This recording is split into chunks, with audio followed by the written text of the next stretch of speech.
feeling good this morning? Oh, good. It feels like your typical management seminar, doesn't it? All right, so let's get to it this morning. First of all, if you don't have a notebook, raise your hand. If you don't have something to write on, great. Find a human nearby, because today what we're going to share with you is probably worth writing down. So you want to definitely capture it. Years ago, I met a very, very successful man. He taught me something I never forgot for the rest of my life. He said, Tony, whatever you do in your life, whenever you find you're going to go someplace where there's some great ideas, some great resources, he said, always make sure you take a pen and paper. He said, because what you want to do is you want to be able to capture those ideas and cement them to paper so you can review them in the future. In fact, what he got me to do was to keep a journal, and I would highly encourage you, by the time you come to the next management session, or maybe even during a break today if you wanted to get yourself a hardbound journal. Hardbound journal meaning not a loose leaf. And you can get those in all kinds of stationery stores, some religious bookstores. And the bottom line is, if you keep a journal, you don't even write it every day, but when you get thoughts or ideas, you capture it there, you can't believe it'll happen. You'll start to accumulate a wealth of knowledge and ability and skills and resources that not only will help you, but you can help other people as well. I've been keeping journals myself now for about a dozen years. And I go back and review my life, and it has two real values, I think. One is, it gives you a chance to really see how much you've grown. Because how many of you have kids? I'm curious. How many of you have somebody come up and say, boy, your kid's really growing? You go, really? Because you're so close to them, you don't notice it as much. How many found that to be true? Guess what? It's even worse with yourself. Sometimes we don't give ourselves credit for the amount that we're growing, but I'll tell you one thing, if you keep a journal, it won't be hard to see how much you're growing. Because you'll see the kind of goals you had back then, the kind of things you thought back in those days, and you'll begin to see the evolution of your growth. Also, I personally believe that if life's worth living, it's worth recording. And it's an incredible gift to give to your children, because someday they get to know exactly how you were at different times in your life, and they get to learn your lessons without having to go through it. So I highly encourage you to do that, but as a very minimum, let's make sure we take notes. You guys ready to crank? Yes. Crank. Let's do it. So this whole weekend is about connecting and communication. Really, it's about communication and relationship, how to make everything more worthwhile. And the technology that we're going to share with you this weekend has a unique name. We call it reality bridging. Reality bridging. I'm going to make you go into a deep trance trying to figure out what that means, right? We're going to clarify it for you. But reality bridging, it's the technology of vital communication and true freedom. Because what you're going to find is, there's going to be a vitality in your communication when you start using the techniques we're going to teach you. And there's going to be a sense of absolute freedom where you can share with somebody what your real feelings are and never, ever offend them. They won't have to hear you and cry and feel bad, and you won't feel so bad either. We want to make sure that communication is vital, that you're always connecting, that you feel good when you're communicating, so does the person you're communicating with, and it produces results. That's our outcome. And to be able to do that without having to worry creates an unbelievable level of freedom for people. Because how many of you, be honest, have felt feelings at times and you were upset, but you didn't share it because you didn't know how, or you didn't share it because, well, you thought, well, maybe it's really about me, or you didn't share it because you didn't want to offend somebody even though you were mad or upset? How many have had that experience in the past? And when you don't share something, what happens when you just keep it inside and build it up? Yeah, it festers. Does it get better or worse? It gets a lot worse, and eventually what happens, then you blow up about something that could have been handled so much easier along the way. But then there's the other approach, which is you're looking for things on a regular basis to be able to give people feedback about. And some people develop that habit. Or you communicate in a way where basically you're communicating your feelings, like you're upset, but do you always have all the information? No. And so you're making a decision about how to feel based on false information. How many of you have ever gotten upset and later on felt a little dumb because you found out you were upset about something really shouldn't have been upset about? So one philosophy says, keep it inside. The other philosophy says, well, get it out. Well, what if you get it out and then you find out you were wrong? By the way, do we like being wrong? No. So then what would we probably do? Justify, defend? Well, yeah, I didn't know that, but if you've done that before. Right? And that does not make a relationship work. Plus, that person gets upset. It's kind of like, anybody ever come up to you and say, why are you upset? And you go, I'm not upset. You go, no, yeah, you are. You go, no, I'm not. Yes, you are. Well, I'm getting upset. Okay, that also happens unless we're really clear. So what we're really going to do is we're going to start our whole basis of studying of communication to remember one thing, and write this in your notes if you would, and that is the quality of your life is directly related to the quality of your communication. The quality of your life is the quality of your communication, period. The quality of your life is the quality of your communication. Now, pretty basic idea, nothing earth-shattering, But I'm here to tell you that's your entire life comes down to this. The quality of your entire life comes down to the quality of how you communicate. With whom? No. With whom first do you think it determines how you... That's right. The quality of your life starts with the quality of how you communicate to yourself. That's where it all starts. How you feel is not based on the environment. Is it based, like how you feel, is that determined based on like whether or not you have lots of money? Yes or no? I got a little mixed reaction on that one. They go, well, no, it's not. No, absolutely not, no. How's that for incongruent communication from a lot of you, right? Okay, some of you have a little mixed feelings about this, don't you? But let me ask you a question. How many of you know somebody who has tons of money and is still not happy? Interesting. How many of you know somebody who doesn't have any money at all but seems to be very happy? So does money determine your happiness, yes or no? How many know if you had lots of money, though, you'd be happy, you're different? Okay. If I had your money, I'd be happy, no problem. Give me your money and we'll try, okay? People say money can't buy happiness, don't know where to shop. No, see, that's not going to do it, is it? It's not the money, it's how you communicate to yourself about money, your lack of it, or the abundance you think you have. By the way, can people have an abundance but communicate to themselves that they're still in scarcity, yes or no? Yes. Absolutely. So money doesn't do it.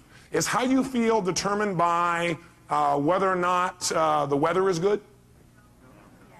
Yes. Oh, really? Are there people in freezing weather who are very happy, yes or no? Are there people in hot weather that are very happy, yes or no? Are there people that are in either one of those weathers in the opposite degree that have opposite feelings? Does that trance you out yet? Yes. See, the weather doesn't determine it.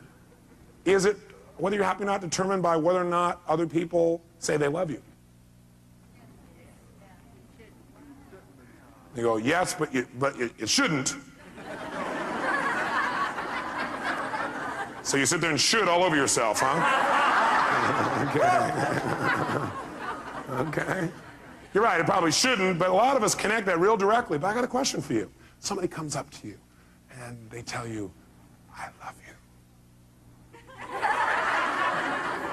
Or they come up and they hug you, or they look at you that certain special way.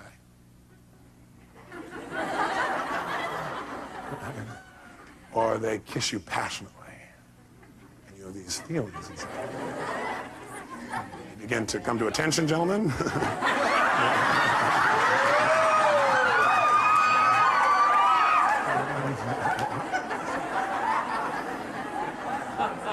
Now, when all that stuff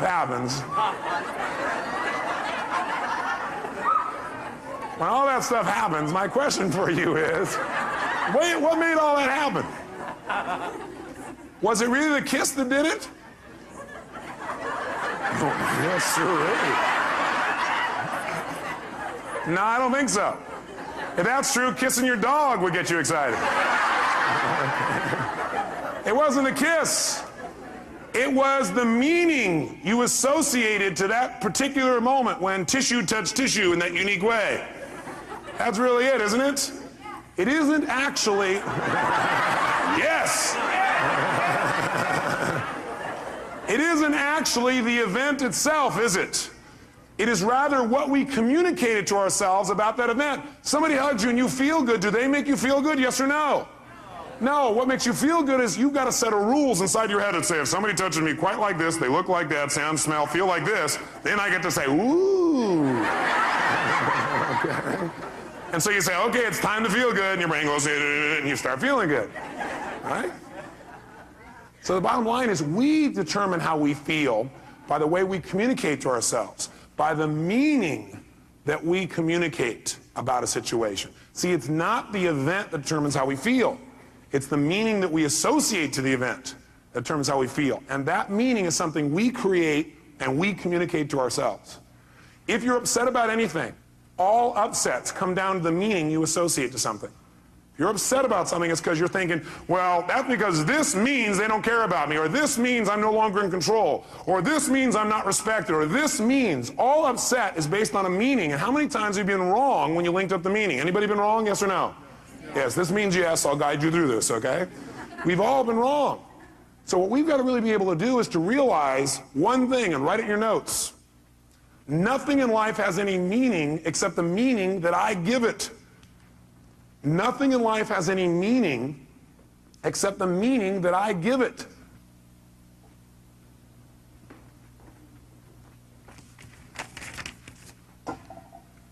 Nothing in life has any meaning except the meaning that I give it. You're the one that puts the label on what things mean.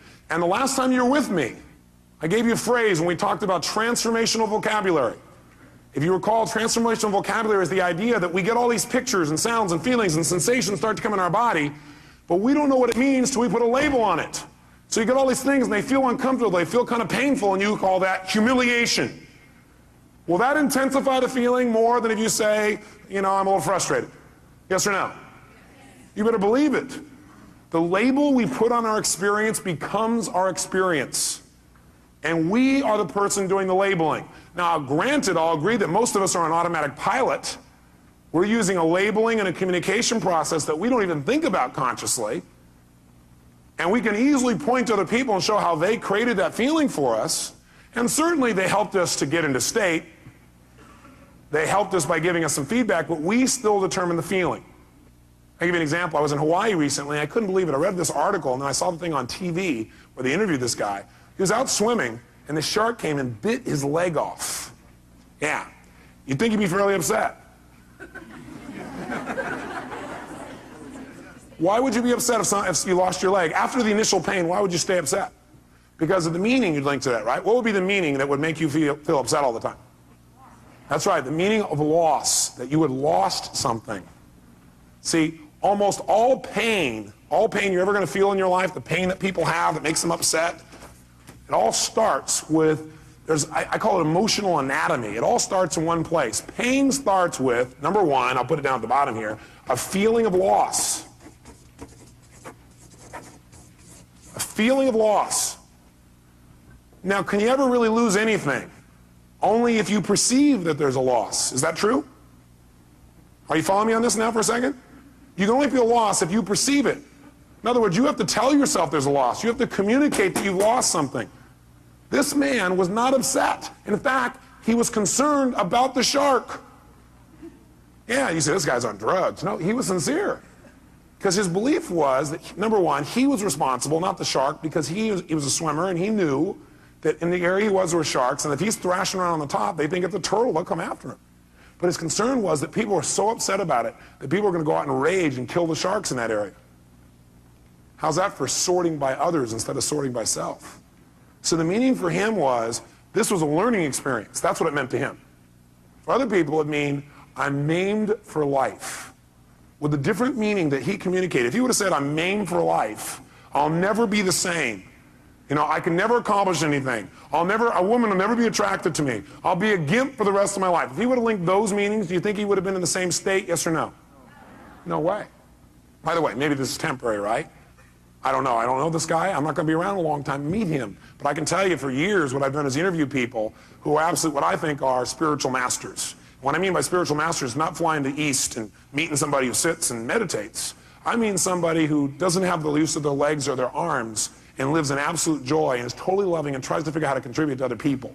To me, that's a spiritual master. And I'll tell you what, there's tons of them. And they're my friends now because I go to learn from them. You know what I find out? They have developed belief systems that have helped them to interpret human behavior in a way that causes them not to be upset. Because no matter what happens, they finally figured out something. If you want to succeed in life, figure out how it works and then do it that way, not the way you think it should be. See, what most of us do is we run around in life with all these rules about how life should be, about how you should be, about he should be, how doctors should be, how staff should be, how patients should be. But you know how they're going to be? How they really are. Not how you want them to be. And then every time they don't meet your criteria, rah, you communicate to yourself, it's time to be annoyed. Or maybe a more intense word. Is that true? When you have an upset of any sort, you're feeling some negative emotion, it always comes down to really you have a feeling of what? Loss. But do you ever really lose? No, you don't ever lose anything. It just changes form. Hey, nothing in the entire universe ever disappears. Nothing. Not your physical body, not rocks, not stones, nothing. Everything in the universe transforms. From one form to another. You take water and you try and destroy it. Let's say you boil it. What does it become? Steam. Everything in the world transforms to a higher level. It's always transforming. You got to realize you can't lose anything. You can transform things, but you can't lose anything. Now you can try and pretend you've lost something. You can be upset with somebody and they go, oh my God, I've lost their love, or they've lost mine, or I've lost respect. How do you lose respect? You can't lose something that's already inside of you. See, the problem is people are, looking for love in all the wrong places.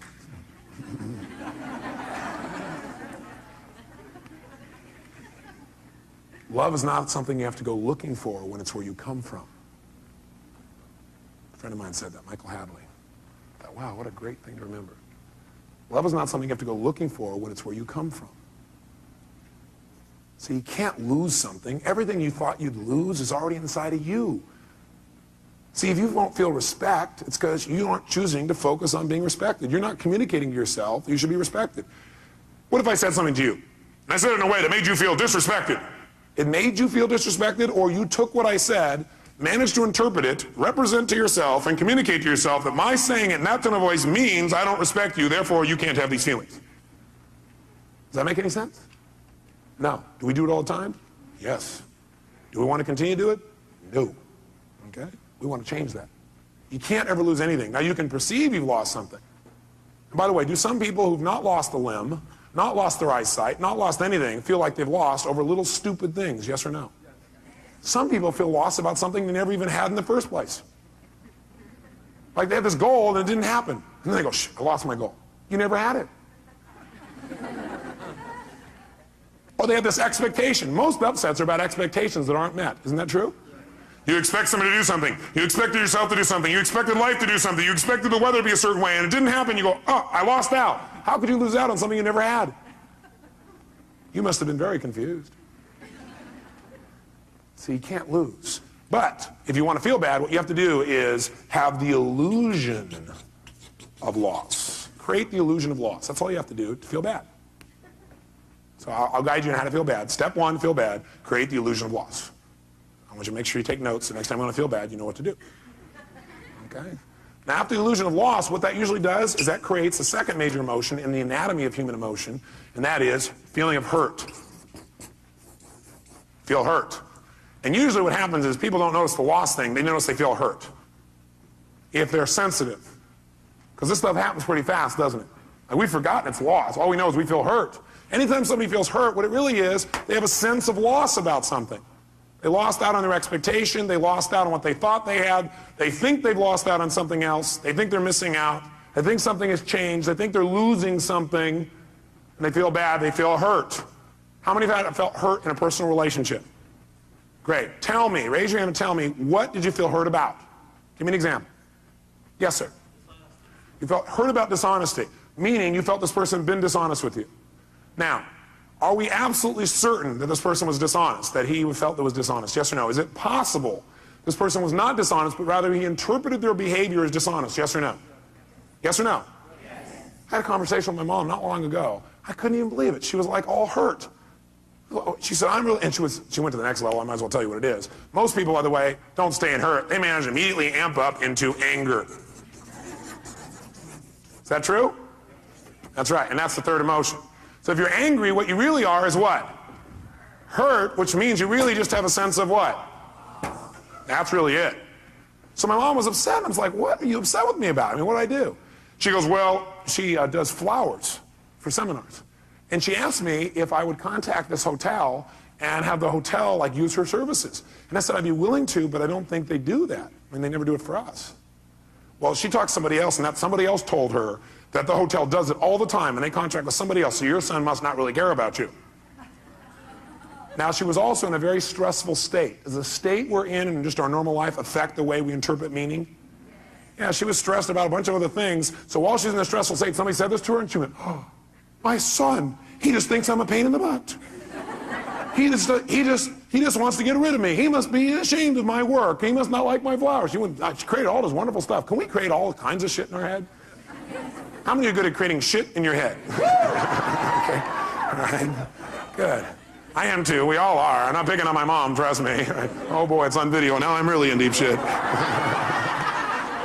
She taught me everything I know. She did teach me a good deal of what I know.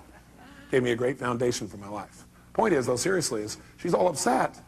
And she thought that I had lied to her. Now, first of all, when she said I had lied to her, what do you think happened to me? Like, me, honesty is one of my highest values. I'm probably too honest. I tell people everything. Right? What? Right? The fact that she questioned my honesty. How many of you, somebody questioned your honesty and you know you're honest? I mean, that really upsets you. What do you think I got when she said that? Angry. How could you say that? And plus, I just did all these things for you.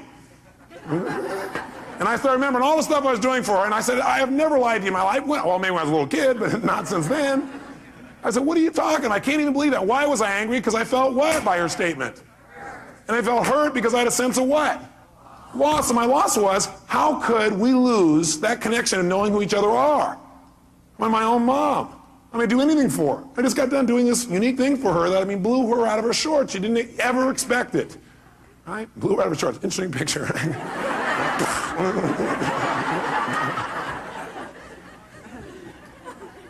And so, you know, what happened, though, is I realized that if I responded to her in a state of anger, will that probably work? No, it didn't work. So I realized I needed to change my state. And I asked myself a question that helped me a lot. The question I ask is, what's probably going on with her that makes her treat me this way, or treat people this way, or respond this way? Instead of, how dare she? Why? How can she treat me this way after I've done so much for her? Which would do what? Make you more what? Upset. Different question I asked her, I wonder what's going on with her that's making her respond this way. I wonder what she's stressed about. And I asked her, and she told me, she apologized, and just dropped right away. I'm here to tell you a belief I want you to remember for the rest of your life, that if all you do is remember this out of the whole weekend and really remember it at the right times, it'll change the way you communicate with other human beings. And the belief is this: then in any communication with another human being where you get a response from someone, in any communication with another human being and you get a response from someone, that response is either a loving response or a cry for help. In any communication that you have with another human being, where they give you some kind of response, they respond to you in some way, and that communication is either a loving response or a cry for help. That's it. Those are the only two kinds of responses. So one more time. In any communication with another human being, and they respond to you, they communicate to you, they react to you, they respond to you, that reaction, that response, I don't care what it looks like on the outside or what it seems like, it's either a loving response or a cry for help. Which one do you think my mom was doing in this situation? Was that a loving response or a cry for help? It was a cry for help, and help is saying, I'm feeling what? Hurt because I have a sense of what? It may not be true, but that's what I feel, and that person's a cry for help. Now, how do most people respond to a cry for help? With another cry for help. Is that true? How did I first start to respond to my mom? She's angry with me. She doesn't have a right to be angry. How could she do this to me? What's going on? I get angry back. So I respond with a cry for help. How dare you? How can you say this to me? Don't pull this crap on me. Look what I do for you. What kind of crap is this? Interesting. So when two people are yelling at each other, crying for help back and forth, who gets helped? Nobody. So you know what happens? The anger doesn't stop. What happens is the anger goes one place. Either it starts going out to other people and becomes resentment, which builds. And that resentment may be expressed or not expressed. Usually resentment is expressed non-verbally to other people, and some people do it by taking their resentment and they express it by what they call confrontation, and they actually feel good about it. They say, I'm not one of those people who keeps it inside. I confront people, little bastards. That'll really build a quality communication, won't it? I confront, I don't keep it inside. I'll tell you what's wrong. Yesterday, when you did this and this and this, made me feel this way. I request in the future you change. Everybody try this. You know what? That doesn't work. It can work. Anything can work. The tone of voice you use is going to play a bigger role than what you say. How many would agree? Your facial expression is going to play a bigger role than what you say. How many agree? And somebody else can sit there and listen to you and say, yes, I'll abide by your request, but inside they're going, oh. Okay, that's not communication. That's not quality communication. We want to change and enhance our format. The other thing we can do is when we feel anger, instead of resenting and confronting, we can just keep it inside. If we keep it inside, usually what it becomes is depression. People are depressed, they don't even know why. The reason people are depressed, they feel like they're not in control.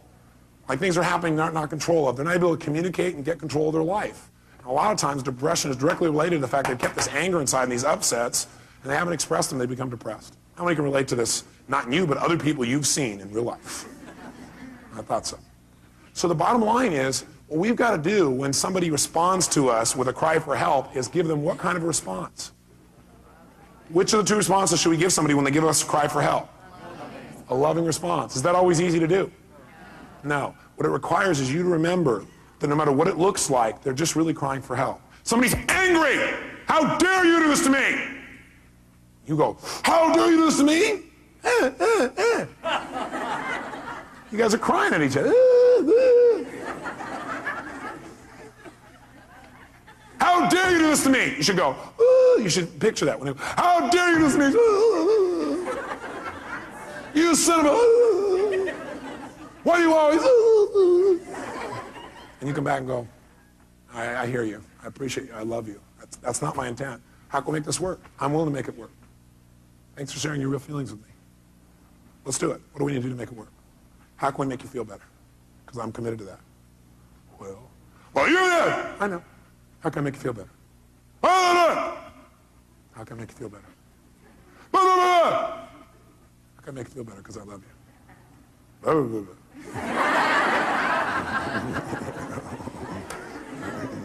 How can I make you feel better? I'm willing to do it. What is it going to take?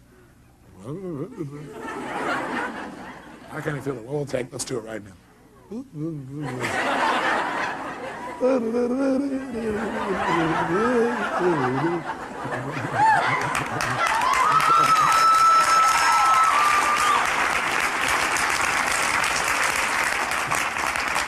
get the idea? You don't want to respond to a cry for help by crying yourself. You want to be bigger. And the way you get bigger is you remember this. You remember it, you use it, you make it work. Okay? This will change your life. That one belief, if you also execute it. And you know what you're going to learn today? You're going to learn some skills today that are so easy and so simple that all you got to do is commit to making them a habit so you don't have to think about it anymore. Your life will change forever. Your personal life, the way you communicate to yourself, your practice, your team, and most of you are already so bonded, you're incredible. But is there always a deeper level that we could pursue, yes or no? There's always a deeper connection. And if it's possible, should we pursue it? Yeah, why not have more ecstasy? Why not be closer? Why not be more loving? Why not be more connected? Why not do more? Why not create more? Why not make it happen? Why not? Why not us? Why not now? That's what we're going to do this day. So get the feeling for what it is. It all comes down to meaning. We change the meaning, we change it all. I'll give you an example too. When I was on my first book tour, this woman calls me up on the phone, right, on the radio, and I love doing the radio responses. I love like real fast, being able to help people. So this woman calls up and she goes, Mr. Robbins, she goes, I've tried everything. I'm so upset. I'm depressed all the time. I've been depressed now for 7 years. I said, gosh, how have you accomplished that? She goes, what? I said, how have you accomplished that? I mean, that's pretty amazing. I said, are you depressed even when you sleep? She goes, when I sleep? What I'm doing is breaking her what? You remember? Pattern, interrupting her pattern. That's all you got to do. If you respond to people go, oh man, I'm sorry you feel that way, and that's not enough. Sometimes you got to interrupt the pattern, tease them, and be loving, but tease them. Because if you just go, oh, it's okay, they're getting a lot of feedback. They're being rewarded for feeling bad. Is that true? So you got to be careful. You got to be loving, but you got to be fun and loving.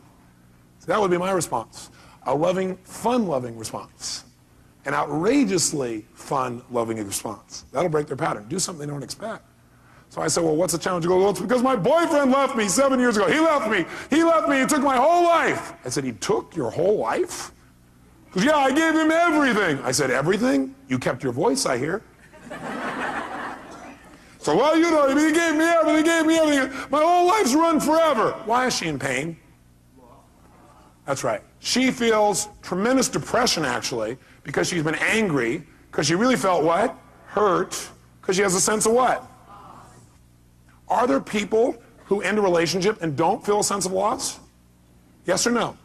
Yes, because you have to tell yourself it's a loss. You have to communicate it's a loss. How many found that in the past what you thought was a loss was actually your gain?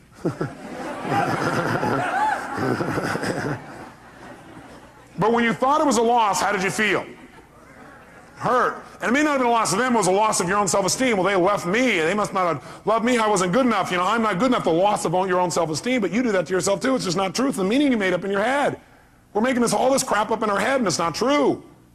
You got to be careful about the meaning you label things. You got to take control of that process. So this woman's going, well, he left me, that's why my whole life is over. The reason she's upset, the reason she's this angry, is not that she feels a loss, but she's labeled that loss. Because of that, my whole life is over. How would you feel if your whole life was over? A bit depressed? You better believe it. So I said, look, bottom line is, I said, ma'am, you got to change your state. The state you're in right now, you're going to keep thinking your life's over. You got to change your state. She goes, yeah, well, I've tried. I said, what have you done? She goes, well, I've taken drugs. I said, well... You know, what else have you done? I've seen my therapist for years now. I've done this. I said, you know, stop! I started yelling on the phone on the radio, right? I can imagine the face going, what, is he crazy? What's going on? I said, you listen to me right now. You want to change this? You do exactly what I say. When I say now, you put the phone down, and you run outside, and you just yell 2 words at the top of your lungs, over and over again. Next! Next! Next! As you think about your old boyfriend. At first, she was like in a deep trance with no reaction, right? And all of a sudden, I heard this chuckling. She's laughing hysterically.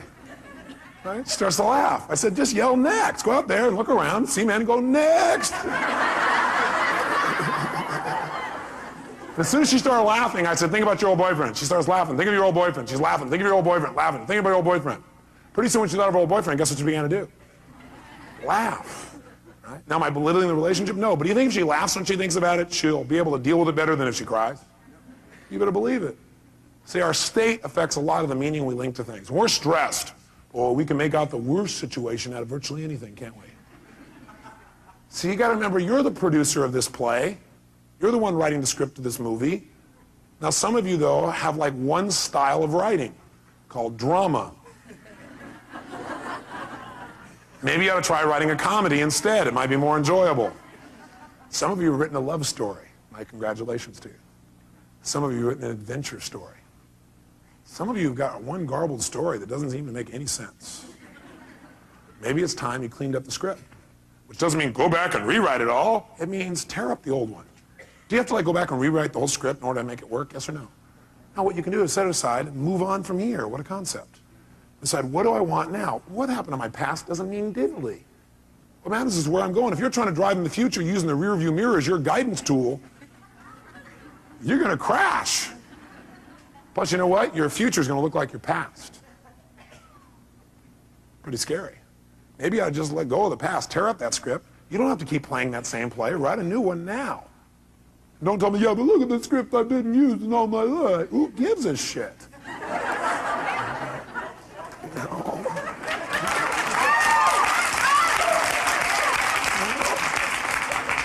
Put it in the circular file and write a new one. You know, be spontaneous. Maybe you want to write some of it along the way. Maybe you don't have to have the whole thing planned out, every detail, know exactly what's going to happen, when it's going to happen. And then you won't be so upset when it doesn't go the way you wrote the first version of the script, called your expectations in your head. Maybe then you'll go, well, this script is kind of a guideline. It isn't like my absolute must or I'm going to be peeved. Maybe that would help things a lot.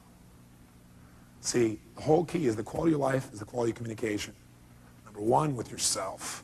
Because nothing has any meaning except the meaning you give it. And the meaning you give it is going to determine how you feel. How you feel is going to determine what you do, and what you do is going to shape your destiny. See, if I interpret this means this person doesn't love me, then now all of a sudden, I'm going to feel lousy about it, and I'm going to do things either verbally or non-verbally to get back maybe. Or, at the very worst, I'll withhold my emotions because I don't want to be hurt again. And does that withholding make my relationship better, yes or no? No, and now all of a sudden we start to drift apart. And now I start doing things that will change my destiny and separate me from somebody I really love and somebody who really loves me, all because I made up a bunch of crap in my head. Nothing has any meaning except the meaning you give it, bottom line. And so if we want to change our lives, we really want to make things work, make sure I remember this, write it in your note. It's not the event, it's what we do with it that determines the quality of your life. It's not the event, it's what you do with it that determines the quality of your life. And what we do with it is what we do with it inside of our head. It's not the event. It's what we do with the event that determines the quality of our life. What do we do with it inside of our head? We can take things that destroy other people and cause them to make us better. This whole seminar today you're going to go through is a result of me having an event that was not pleasurable last night. Especially since I was exhausted, I had no sleep. That also amplified my feelings about the situation. And then what happened was I asked myself a question. How can I use this? What's great about this? I was not feeling it was great. How can I use this? What's great about this? My brain started saying what's great about this is it means what we tried to do before this wasn't making sense. We almost had it, but it wasn't quite there. So what's great about this is I found that out because I want to share with you the best. What's great about it is I can use this intense emotion to see what really will work in the most intense feelings I've got. Wow, what a great deal. See, it's not the event, it's what you do with it. And remember, the meaning you associate or assign to something, the meaning you associate, right, put in parentheses, or assign to something, determines how you feel and what you do. So the meaning you associate or that you assign to something determines how you feel and what you do throughout your life. Determines how you feel and what you do throughout your life. Bless you. The problem is, are you communicating to yourself in a way that's empowering or disempowering? And what would you say a good deal of the time it is, probably, if you're not totally happy? Disempowering. So the problem is not the event. The problem is the meaning that you're associating to things that's affecting your actions throughout your whole life, determining your destiny, is probably disempowering a good deal of the time. If you're not happy. If you're happy, you're probably assigning a lot of empowering meanings, aren't you? You've come up with some core beliefs and ways of looking at the world that really help you. Help you to evaluate things in a way where you're really in charge, or you're not in reaction. So if we want to really take control then, we got to remember what I've already said. Nothing in life has any meaning except the meaning that we give it. So for example, the doctor raises his voice, says, please give me this. Or maybe he doesn't say please, he says, get me this. He doesn't say the word please. What does that mean? Scumbag doctor, that's what it means. It means he doesn't respect you, right? It means he doesn't care about you, right? Isn't that what it means? If you're upset, that's what the meaning you've attached to it is. How many would agree? What else could it mean? He's angry. If he's angry, or he's stressed, or he's frustrated, does that give him a right to snap at you, yes or no? No way. We're not making him right. We just want to know what it really means first. Does that make sense? How many of you have ever screwed up? Can I see a show of hands? How many of you have ever snapped at somebody and had nothing to do with them? It was just your state. You were so stressed about something else. How many have done this even with people you totally love, like your children? Everybody together, ready? I'll try it again. Very nice. Just think about that. Now, when the doctor does that, instead of going, he has no right to do that, you're right, he has no right to do it. You're absolutely right. And you need to help him so he doesn't do that anymore. You need to help him, not make him wrong. If you make him wrong, is that going to enroll him in not doing this again, yes or no? Doctor, when all of a sudden you keep asking your staff and they don't deliver something you need, does that mean they're incompetent? Mean they don't care? Mean they're not as committed as you? You're working to the bone, you don't have any time? You're not even getting paid, they're getting paid, they must not care about you. Is that what it means? No. What might it mean? They're overloaded, they're overworked. You beat them to a pulp. They don't want to talk to you because you've been real mean and hard to be around. They're trying to avoid you and stay out of your way because they're afraid they're going to set you off. Oh. I noticed that was a doctor that was laughing. Huh, ma'am? Is that possible? But see, which meaning you assign will determine how you feel and how you treat people. Isn't that true? And it doesn't just stop there. It continues. Because the truth is, most of you don't communicate all that you feel, and it's a good thing. Because words spoken in a moment of anger, some words like that are never forgotten. Now, that's not true. You can forget them, but people think, I'll never forget that. They keep telling them, I'll never forget that. I'll never forget that. I'll never, never. I will not forget that. And they work real hard to remember it. But how many of you have forgotten your own home telephone number, address, or how to spell the word the? So you can forget, can't you? Yes. Actually, forgetting is a very useful tool. I may want to teach you before the weekend's up the power of forgetting. Not forgiving, forgetting. Ready?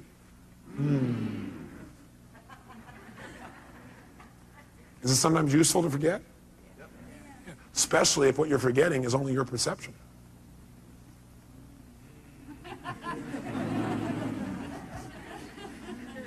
Especially since your memories are nothing but myths anyway. Because if you ask my mother, I bet she'd have a different story. True?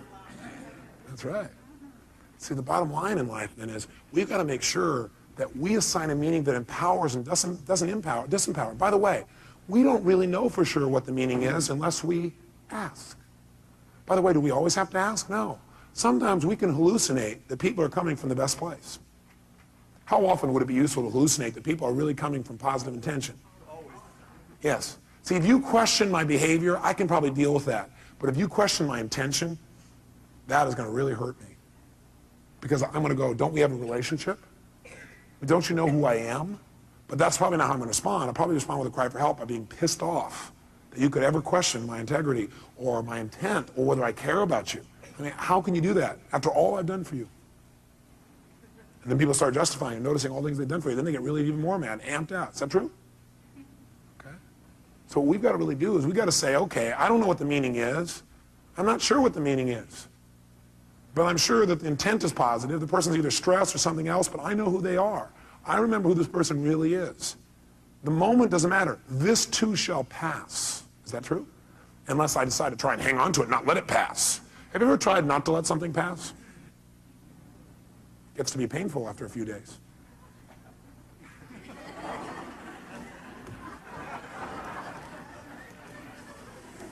You come home. You caught that one, huh? That's good. That's right. You come home and your spouse is watching TV again. They're reading the newspaper again. They didn't say they loved you again. What does that mean? Scumbag, that's what it means. Divorce. They don't care. They don't love me. They're not attracted to me anymore. Can't imagine why they wouldn't be attracted to you when you're in this personality.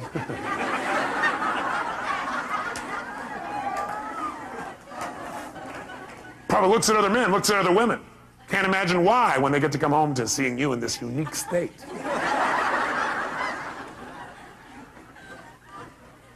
Because they don't have very good taste, that's why. They don't know what they've got. Maybe they know what they've got. Maybe that's why they're looking. The meaning we link to things determines our actions, therefore our destiny. I've already shared that with you. The key then is to choose empowering versus disempowering meanings. The key for us from now on is when something happens, we're going to probably have a reaction, and after we're done with our little reaction, we should sit back and say, what's a more empowering way of looking at this? What might be a more empowering way of looking at this? What else could this mean? Because I choose the empowering one. I may be wrong. Is it possible the person really is a scumbag? I guess anything's possible. But it probably won't empower you to look at them that way. Because people tend to be whatever you make them. You might want to write that down. People tend to be whatever you make them. Pretty important frame. And I want you to remember this. Write this in your notes. Whatever you look for, you will find. Whatever you look for, you will find. Whatever you look for, you're going to get. And by the way we look for things is we ask questions about people, about our life, about ourselves. That's how you look for things. The way you direct what you focus on is ask a question. Very quickly, look around this room as fast as you can. I want you to notice everything in this room that's brown. Quick, everything that's brown, brown. Clothing, people's hair, floors, anything brown, brown, brown. Only brown, brown, brown, brown, brown, brown, brown. Close your eyes. With your eyes closed now, tell me everything in this room that's red. Raise your hand if you see a lot more brown in your head than you see red. Raise your hand. Open your eyes. Look for red now. See everything you see in this room that's red. Red, red, red. Anywhere you can see it. Clothing, people. Anywhere you see red, red, red, red, red. Look around. Red, red, red. How many see a lot more red now? Raise your hand. Guess what? You get what you look for. And I got you to look for it by asking a question. That's also how you get yourself to look for things, by asking a question. Like, what's wrong with this person? And you know what? If you look, you'll find what's wrong. There's wrong. Look, there's what's wrong with them. Why are they such a scumbag? You say, okay, why? All right, here's one reason, here's another, here's another. How come I can never succeed? Well, let's see here. You look inside, you say, oh, yeah, these suspenders aren't the right level. Yeah, this here. Yeah, my childhood. Yeah, I got all the reasons. We get what we look for. Can you find somebody who's horrible, and could you find something good in them if you look for it? Yes or no? Yeah, because you're the one that determines whether it's good or not anyway. Isn't that true? Could you find something good in Saddam Hussein if you wanted to? I'm not saying we should. Right? If you wanted to, could you? Do certain people think he's good? Yeah. People say, hey, he's gotten back our land. I don't necessarily agree, but you don't have to agree to be able to appreciate. Is there a difference? Yeah. You can appreciate somebody's view even if you don't agree with it. You can appreciate that for them that's true. You can appreciate that they have a different reality than you have about something. Most of us think we all have to share the same perceived reality. Now, sure, we share the same physical reality, but physical reality is not what most of us experience. We experience a perceived reality we've made up in our head. Isn't that true? And so do you remember what the title of this technology is? Bridging realities. What we're going to want to do is build a bridge between our reality and somebody else's so that we can connect and have a relationship. We don't have to make them live in our reality. We don't have to hold our reality as though absolute. We can create a bridge. And by having that bridge, we can exchange information between our two cities, our two communities of emotion, our two communities of understanding. We have created a connection. We're no longer separate. We're connected. And we can share. We can have our own identity and feeling. We can also connect and share. There's no limit. We can do it at any moment. All we have to do is choose to cross the bridge. That's all we got to do. Bridge the reality. And we're going to show you how to do that with people for the rest of your life. It'll change your life like few things you've ever learned in your life. And it'll be so simple, it'll be a joke. But it starts with this basic philosophical understanding that the way you feel is based on the meaning you give things. You are the one giving the meaning no matter what, even though it feels like somebody else. And the question is, are you doing an empowering meaning or a disempowering meaning? And if you say, yeah, but look, I got proof. I got proof that what I'm saying is true. Do you want to be in right, or do you want to be in relationship? Do you want to be right, or do you want to be in love? You want to write that down. Ask yourself this as a question in the future. Next time you're in an argument, you want to ask yourself, do I want to be right or do I want to be in love? Because that's really your choice. That's really it. See, I think I told you last time I was here, I had a time a few years back where I had a unique partner who I really cared a lot about. He embezzled $250,000 and had me $758,000 in debt. I got a bit peeved by this. I got angrier than I ever remember because I felt so massively what? Hurt. And it's because I had a feeling of what? Loss. The money was part of it. The ability to not have to think about money was another part of it. An equally big part of it was I cared about this person. And they took advantage of me. I felt the loss of trust, the loss of love, the loss of connection. All that got stacked into this anger. How many would hear that? Okay? But see, the truth of the matter is, do I have every right to be able to point and show that this guy is wrong? Sure. Will that make my life better? No. What I got to do is say, how can I use this and move on? Not make him right, not make him wrong, just go, okay. God, I wonder what would make a person do that. You know, when I finally started asking what would make a person do that, I created my entire Destiny Technologies. It probably is the most powerful set of distinctions I've made in my lifetime. Because I figured out how I could use it and what I could learn from it, instead of how come this happened to me. And I turned my finances around like 100-fold. My little company doing $4 million a year to $50 million a year. It's a fairly large jump. All because I chose to create a different meaning. The meaning is, this is a chance for me to go to the next level. The meaning is, this is a chance for me to learn and make something better than it's ever been before. Once you link that meaning, the world changes. Just remember, if you don't like the way you feel, change what things mean. Change your perception of what something means, or change your actions. That's what it takes, and you'll change the way you feel in a heartbeat. I put a little metaphor here, a couple of them for you. I just want to remind you that when you decide you can't find something also, remember I said what you look for, you'll find? When you decide you can't find something, you'll also discover you won't find it. Because whether you believe something's true, whether you believe it's not, you're right. How many have had the experience of having somebody say to you something like, can you find me the salt? And you think to yourself, hey, would you go in the cabins and get me the salt? And as you walk in there, you're thinking, I don't know what the salt is. And you walk up there, you open up, I don't know where it is. And you really do look, don't you? You really look. But you already have this belief that says, I can't find the salt. So what happens? A few minutes later, you go, it's not in here. They go, what are you talking about? It's right there on the shelf. You go, no, it's not. They walk in, they walk right beside you, reach right in front of your face and go, what is this? And what is it? How many have had this happen to you? Now, the salt wall's already there. You said, Tony, what I look for, I'll find. Yes, what you look for in earnest, you'll find. See, what you really want the answer to, you'll get. But you go, why am I so happy? but you really don't want to know the answer, you're not going to get the answer. Or what's really great about this person? You won't get an answer. It's only what you seek for in earnest. If you don't look for something, you won't find it. You're right. If you don't commit yourself to finding it, you won't. Good thing for you to remember. What do you do when an upset happens? Well, let me give you an example of what I learned from racing school. It changed my whole life. I race cars, formula cars. And so I went to several different schools, by the way, to do this. And I'll never forget, in my first school, the first thing they really taught us at this one school for racing is they said, the first thing you got to do is you got to know how to recover. You know how to recover before anything else. How to drive a car, you guys know how to do. How to go forward, you know how to do that. What you got to do is learn how to recover when you hit the skids in the road. Because if you don't know how to do that, your racing career is going to be rather short or rather painful. And most of you are trying to race through life. And a lot of you are having a rather painful time because you don't recover very well. Or you recover, but in the process of recovering, you smash into everybody else's car along the way. That makes the next trip around a little resentful for the people. They see you coming by, they kind of avoid you a little bit, going, I'm not getting too close to this doctor, this staff member, this person, this accountant, this secretary, this telephone person, the person around the calendar. I'm not doing that. Because if I do, they're going to smash me up too in the process of them trying to recover. So what they do is they put you in a skid car where they make you go through the process of about to crash, where they knock you off track. And what it is the skid car, they've got a little computer.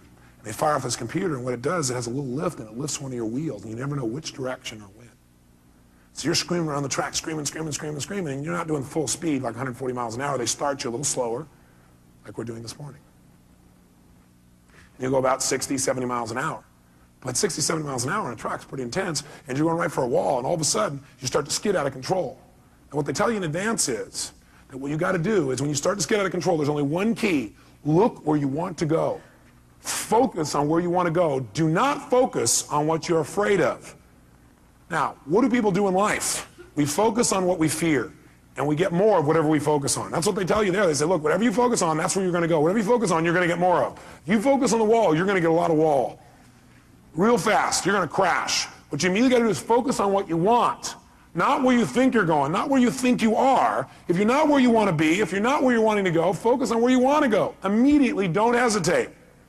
They said, now what you're going to have to do is when you do this, it won't feel like it's working at first because you'll still feel like you're going into the wall. Because what happens, you have so much momentum in that direction that even when you focus on where you want to go, there'll still be a little bit of momentum in that direction, and there'll be a little bit of a lag time before the car turns. So don't, because you don't seem to be turning, turn back and look, because you do, you're going to go right there and crash. Keep there. You have to use that F word. What is it? Faith. So what happens is you turn, you're going in, and what does most people do? First of all, most people don't even turn. What do I do the first time? I'm screaming along, all of a sudden I start going to control, I go, ah! I'm looking right at the wall. My instructor last minute saves my life by grabbing my head and going, and pulling my head physically in the direction I should be looking, which is directly 90 degrees opposite of where I was going, right? I'm heading for the wall. This is where I need to look. So we're all about to crash, and he goes like this, and he's pulling my head over here, and all of a sudden I'm going, oh, and I want to look back, oh, when are we going to, oh? And the last second it turned away. And I went, oh my God, my heart's beating out of me. I said, maybe I should try a different sport. I thought, now this is a good metaphor for life, so let me do it again. So I go out there, and you never know when they're going to do it. You're going. And all of a sudden, I'm starting to love racing again, racing. All of a sudden, I started to go, and you know what I did? I pulled my head. I'm like pulling my head in this direction because I keep wanting to go this way, and look at what it is, pulling. And I'm waiting, and sure enough, the car turns just in time. And after a while, you know what you do? Something happens, you notice what it is. You don't stare at what it is. You don't figure out what it is. You don't go, that's a wall. Smacking that. What will it be like to smack that? Ooh, if I smack that, my body will go here, my head will go there. No, what happens is, you see the wall, you know what it is. You only acknowledge the problem long enough to know what it is, and then move on. Know what it is, focus on where I want to go. The minute I can identify what it is, and that's not where I want to go, so I'm heading for it, in the car, and it's like, now you just, you get off it so fast. Focus on what you want, and you'll get more of it. Focus on what you fear, and you'll get more of that. Focus on what you want, and you'll get more of it. Focus on what you fear, and you'll get more of that. Bottom line is, almost everybody in life focuses on what they fear, and that's why they get more of what they don't want. Right? Well, yeah, but what if this happens? What if that happens?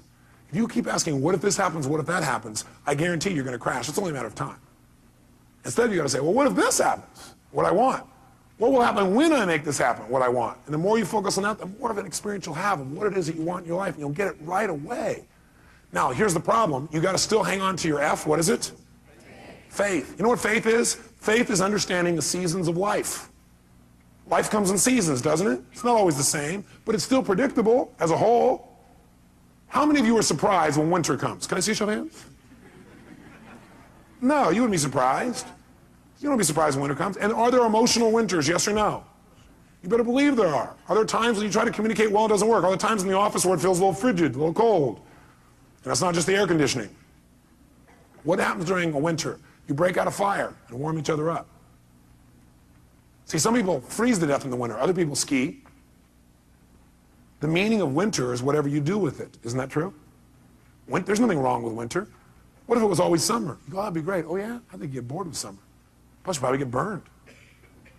Now, some people get burned in the summer. Some people get tan. Some people swim. Some people go on vacation. Springtime's a great time, too. You get to plant. Fall, you get to reap. You know what happens to some people in life? What some people do is they say, okay, I'm doing what you said, Robbins, I turn my focus, but it's not working. You're still in lag time. God's delays are not God's denials. God's delays are not God's denials. You're in lag time. It'll catch up. Hey, look, you think it's fall, we're still in winter. Or you think it's fall and you're in spring, or you've made it to summer, but we're not to fall yet. Don't be so darn impatient. Take on a new prayer. Lord, give me patience and give it to me right now. Be equally intelligent. It's like some people think, okay, I know what I want. I want this seed to be a plant. They stick it in the soil. And they come back the next day and they go, where's my plant? And the soil goes, are you new? That's not how it works. You plant it here, okay? You come back every day and take care of it, right? You make it through the whole spring. Then during summer when it's hot, you got to really, really take care of it because it gets even worse during that time. And you make it through all those seasons. In the fall, maybe, more than likely, not always, but most of the time, you will have a plant here. That's how it works. You go, but that's not fair. Best of life is how it is, not how you think it should be. Because if you're coming back each day, the plant will see you come and start laughing, you know, giggling. Look at this guy. What's the matter with him? Why don't I have it yet? Lag time, that's why. Don't make yourself wrong because you're doing the right things and you don't see the results yet. It takes time. Most people completely overestimate what can be done in a year and underestimate what can be done in a decade. I can tell you, my own career, my own life, my business life, I gave my heart and soul every day, 276 seminars a year. Going morning, noon, and night, giving my all. Anybody who knows me will tell you, all my all, every day, no matter what. And you know what? I was broke. I was frustrated outside in terms of the business. Nothing was working. And I kept, asking myself a great question like, why am I screwing this up so much? It wasn't me screwing up. It's lag time. I had to make distinctions. I had to build something. It takes time. But then the other day, I got a little reality check, which we're going to teach you today. My reality check is I'm flying up to Los Angeles to do my seminar up there in my helicopter, my jet helicopter. It's a tough life, but somebody has to live it. So I don't have to drive for 3 hours. I jump in my helicopter. I'm there in 35 minutes. And plus, I go down and dive down by the dolphins in the water and lift back up and play. It's like having your own roller coaster. And I'm flying over this area where I used to work in Glendale, California. I worked there as a janitor. I drove my 1960 Volkswagen that literally broke down on the freeway one day because the wheel fell off. I worked in the middle of the night so I could still go to school. And I got paid $5 an hour, but as a janitor, they figured out how many hours it should take, so I did it half the time, did a better job. Because I learned if you give more value, you get to earn more. Good thing for me to remember. But all of a sudden, I flew over the bank, and I stopped. Because see, in a helicopter, you can stop. Like an elevator, just boom, right there. And I just hovered above where I used to work. And I thought, that was 12 years ago.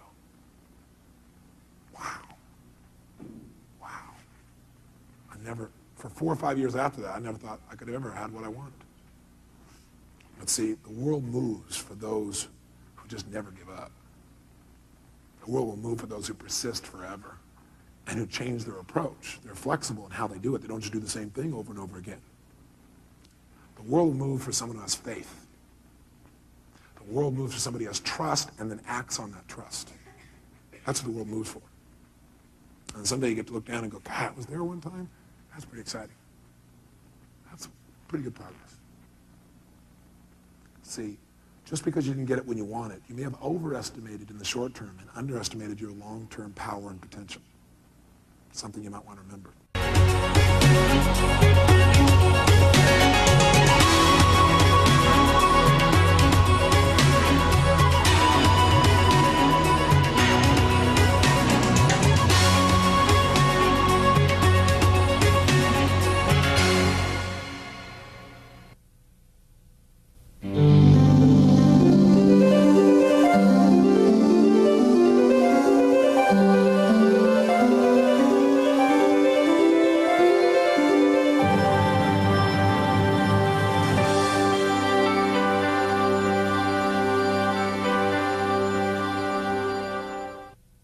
We mentioned something earlier, but I want to make sure you put it in your notes. And that is the state we're in the moment, the state we're in any moment, powerfully impacts the meaning we associate to something.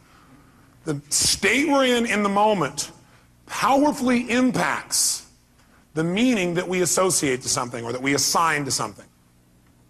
So one way to change what things mean to you is just change your darn state. Is that true? I mean, if you're feeling great, do things just kind of bounce off you that normally if you're feeling upset? Would you change the way you look at them probably, change the way you feel about it? You bet. So we need to really still manage our state, and we talked about that a great deal last session. I want to make sure that that's part of your life's work, because your life's work is really learning how to live in a way where you spend most of your time enjoying yourself, very little time in pain. Most of your time in pleasure, very little pain. And living your life hopefully in a way where not only do you feel good all the time, but the people around you feel good just by being around you. Because they're around you, they feel a lot less pain and a ton of pleasure. See, that's my idea of success. Success is when you've learned to live your life in a way where you experience tons of pleasure every day and almost no pain. And, simultaneously, where the way you live also causes the people around you to experience very little pain and tons of pleasure. Then you know you're really successful. Because if you feel good and nobody else does, you're a failure. Now, that doesn't mean you go around and try and make everybody feel good. Some people have an investment in feeling bad because they think feeling bad equals feeling good. Are there people that believe that, yes or no? Yeah, because they think if I feel bad, then people will notice me, or they'll love me more, or they'll help me more, or I'll get more attention, which means feeling good. People have weird crap they work inside their head about how to get to feeling good. Some people think I'm going to feel good when I make $1 billion. Some people are like, when I have this, this, and this, when I get married, have these many children, this and this, then I'll feel good. Some people have, well, I'll feel good if I feel bad, because then people notice me and make me feel good. Or you could just like choose to feel good. Which one do you think might be a more intelligent approach? Because who's in control there? You are. You don't have to worry about the environment. By the way, when you're feeling good, it tends to make you want to feel even better. It makes you share good feelings with other people, which makes them feel good, which makes them reciprocate usually. Not always, but usually. Kind of nice. So the bottom line is we've got to manage our state still.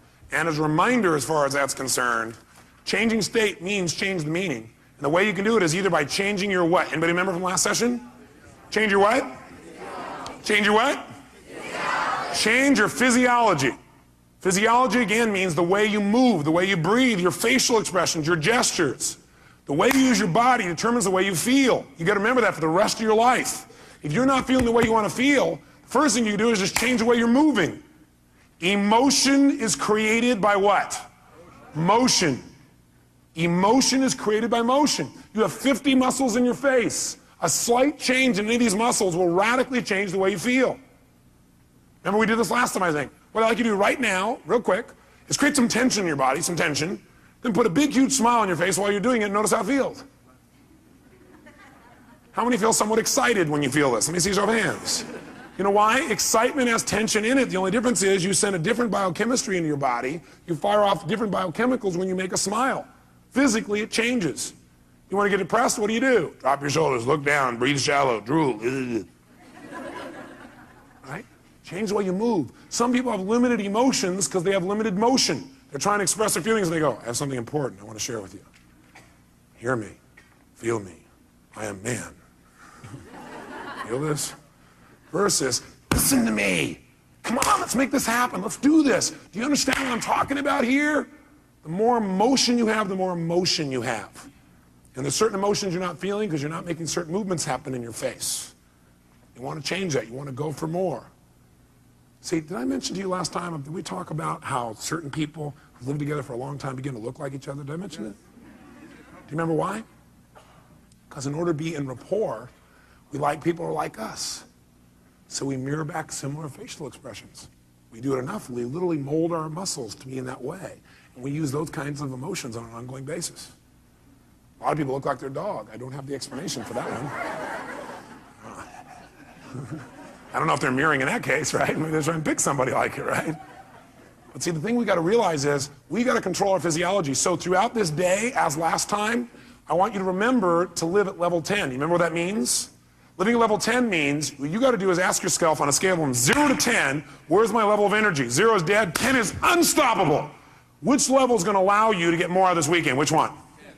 10, without a doubt. If nothing else happens from you coming to these fortune programs, but every time you get here, you demand from yourself for 4 days to live at level 10. Do you think you might develop a little stronger emotional muscle, yes or no? And pretty soon what used to be hard to do, like demanding 10, is the way you live. It's easy. It's like you can live that way easy, no problem. And now you go home and you live at that level. Does that impact your patients, yes or no? Yes. Does that impact each other in the office, yes or no? Does it impact your home life?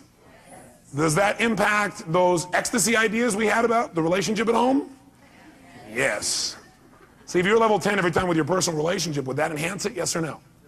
So how do you determine whether you're at 10 or not? You decide to go there, and the way you decide to go there is you got to ask yourself on a regular basis, where am I? See, I found the more you measure something, the better it gets. But if you don't measure it, you're not going to do well. If you set a goal on New Year's Eve, and then you check next New Year's, you're in trouble. Because you had one correction. It was at the end of the year, and it was too late. Once a month, you got a better chance. Once a week, you can really have it. Once a day, you won't have a bad year, you won't have a bad month, the worst you have is a bad day. The more we measure, the better we get. So what we've got to do is ask ourselves, where are we on a scale from 0 to 10? Where are you right now on a scale from 0 to 10?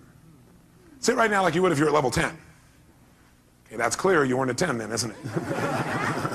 Come on, sit the way you'd be at level 10. I mean, absolutely, totally energized, excited, having fun, being outrageous and playful. Sit the way you'd be sitting right now if you're at level 10. Come on.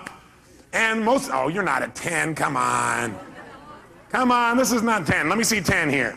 Come on, even more energy, come on. Most of you would probably have to make some noise or do something with your body to get to level 10. Come on, wake your body up. Come on, come on, come on, come on, come on. Come on, wake your body up. Come on. Come on. Come on. Now, this is level 10. Now, go to level 2. And imagine trying to learn in this pace for the next 3 days. Go back to level 10. Come on, go, go, go, go, go, go, go, go. Come on, come on, come on, come on, come on, come on, come on, come on, come on, come on. Now, I want you to commit you're not going to drop below level 8 for the rest of the weekend. Are you willing to do that? Yes or no? Yes. Yes or no? Yes. Great. Now, if it's tough to stay at level 10, you want to push yourself to level 20. So just as a reminder, stand up. Remember how we do this? We put ourselves in a yes state. Y'all remember what that means? Yes. Good. Then what I want you to do right now is take off your jacket. You have that. Not your blouse, ma'am, just the jacket. And we're going to put ourselves in that yes state. We're going to put ourselves in that state I talked about last time. Remember I gave you a metaphor the last time we were together, a reminder. I said there's a puddle of water here in front of me, and I'm an old person. I come up to that water, what will I do? No, not just walk around it, I'll walk around it and bitch about it while I walk around it. Okay? But if I'm a kid, how do I deal with a puddle? That's right, yes, boom, that's the state we're going in. All those who want to do that for the weekend say aye. If you were in that state and somebody like came along and said, yeah, how do kids deal with that? They go, yeah. Would that be a healthier response than going, it's okay. I'm looking for new ways to hiss and get this person. Would that be more healthy, yes or no? Yes. Sure, it's more playful, it's more outrageous. Next time somebody is real bitchy, just get real bitchy back, we'll do it funny. Will that break their pattern? Yeah, you might piss them off even more. Well, at least we're moving them in some direction. So when I say now, what you're going to do is you're going to wake your body up like a little kid again. You're going to scream, wait. You're going to scream and yell and be totally outrageous like a kid. If you weren't here before, you'll catch on quick. Then, at the peak of our being totally bizarre, weird, outrageous, playful, seductive, fun, adventurous, and outrageous again, what we're going to do at the peak of that is we're going to go and we're going to clap our hands and say the word yes right at that moment. And when you clap your hands and say yes at that moment, your job is to create more energy, more excitement, more outrageousness than the moment before. We'll do it faster and faster. At the end, we'll do the will clap. But what I want you to do is go to level 20 on this. On a scale from 0 to 10, you're going to go to level 20. You go, that's impossible. That's why we're going to do it. Because also, once you've been to level 20, level 10 feels like you're relaxing by contrast. Okay, first let's just say, try the word yes strongly. Notice how it feels again. Ready? Yes! Say it again stronger. Yes! Oh, even stronger. Yes! One more time. Yes! Does that feel pretty good? Yes! Okay, good. Now, let's put it all together. Be a little kid again, be outrageous, create some energy, come on.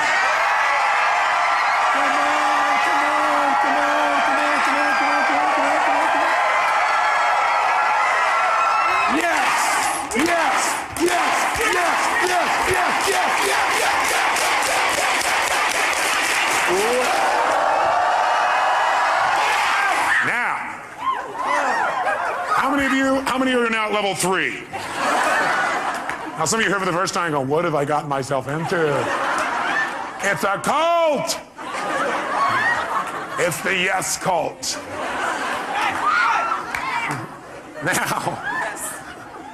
Now, how do you get a muscle? You push yourself beyond what's comfortable and you do it consistently. And that creates growth. So we're going to do it again. You go, I barely survived the first one. Let's try it again. Ready? Wake your body up. Be outrageous. Come on.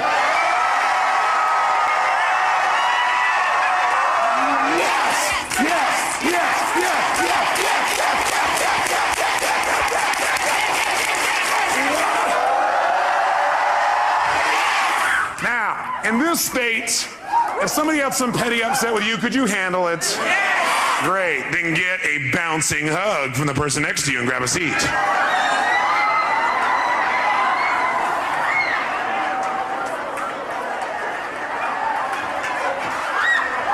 And grab a seat. All right. We said there were 2 ways, though, that we could change our state. One was to change our what now? Nice and loud. Or the other is to change our focus. Change the way we're representing things to ourselves. Like picturing things in our head is one way we focus. Somebody doesn't show up on time, we picture in our head, I'll see why, because they're out there messing around, because they don't care about me, because this and this and this. Another way we focus is by what we say to ourselves. We represent, oh, well, they're not doing it probably because they don't really love me. And we talk to ourselves in certain ways. We get all these negative feelings. But if we change what we focus on, we change what we feel. If you think of something you're afraid of and you focus on it, will you feel it? You bet. If you wanted to feel depressed right now, how many could pull it off? No problem. How would you do it? You remember, don't you? A little reminder here. Just put yourself in a lousy physiology. Or, easily, another way you could do it, of course, mess up your biochemistry, eat in a way that drops your blood sugar through the floor. Or how else could you pull it off? All you have to do is think of something that once happened that made you feel bad. Something in the past, and remember it again. That seems very intelligent, doesn't it? And feel bad about it once again. How many of you would go to a movie that was terrible over and over and over and over again? How many would think that would be real intelligent? Let me see your hands. If one of your friends said, yeah, I'm going to this movie, I hate it, sucks, I'm going back there again. You go, how many times have you been to this movie? About 4,000. What would you probably ask them? Why would you go back there? Well, because I have to. Would you believe them? I don't believe you either when you tell me that. But I always believe in you because I know you know better. You don't need to go to those movies anymore. They're a bunch of myths anyway, made by poor directors. Lousy writers, lousy producers. You're a better producer, director, and writer now. You're probably even a better actor or actress. So why not create it the way you want it instead of seeing the same old movies over and over again? Most producers I know don't sit and watch their worst movies over and over and over again and feel bad about them again. What most of them do is they go, that was part of my learning experience. Time to move on. How else could you feel bad, by the way? You could do it currently, couldn't you? All you have to do is think of something you think you've lost that maybe hasn't even happened. Right? Or think of something that you want but you're not getting right now and feel bad about it. Or you could think of something that hasn't even happened yet and feel bad about it in advance. Couldn't you do that? Like, oh my God, and focus on what if this happens? Oh God, feels terrible, oh gosh. Remember, a coward dies 1,000 deaths. A courageous man or woman only once. Because the coward runs it through the head about 8 million times and feels like they're dying 8 billion times.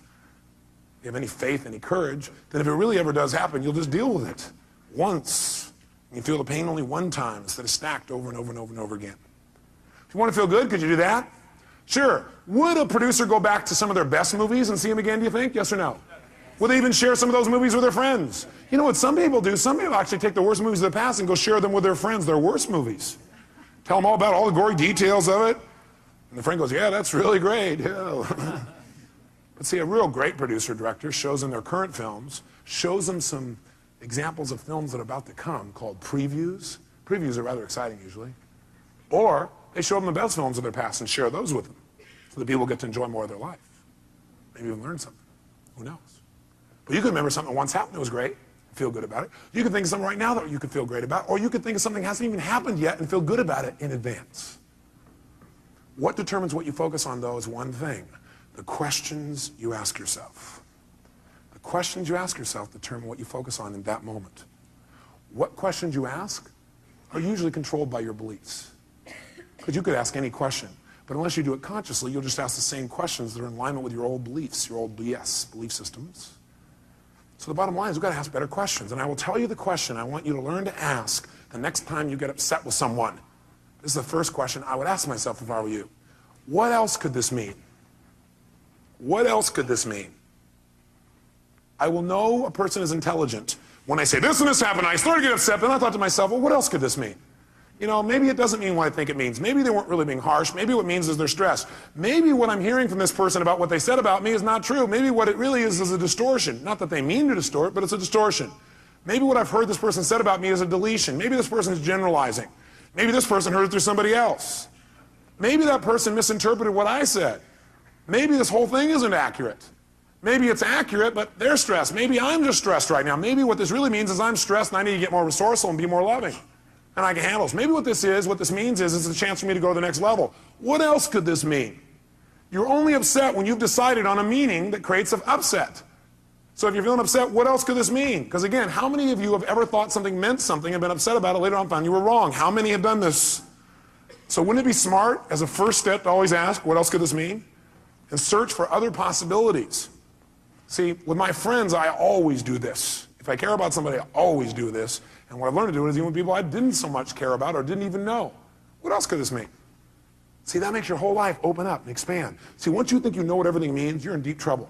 Because when you're a kid, you know what happened? You used to have this big giant doorway. But then you became an adult, and you noticed the door. And you started to say, I know how this door works.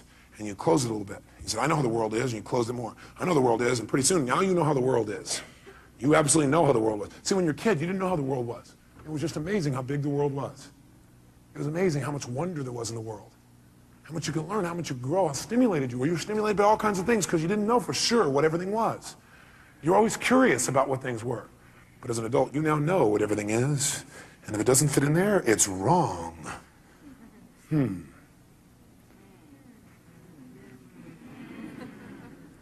want to open our door back open by saying, well, yeah, but what else could it mean? What else could it mean? What else could it mean? What else could it mean? What else could it mean?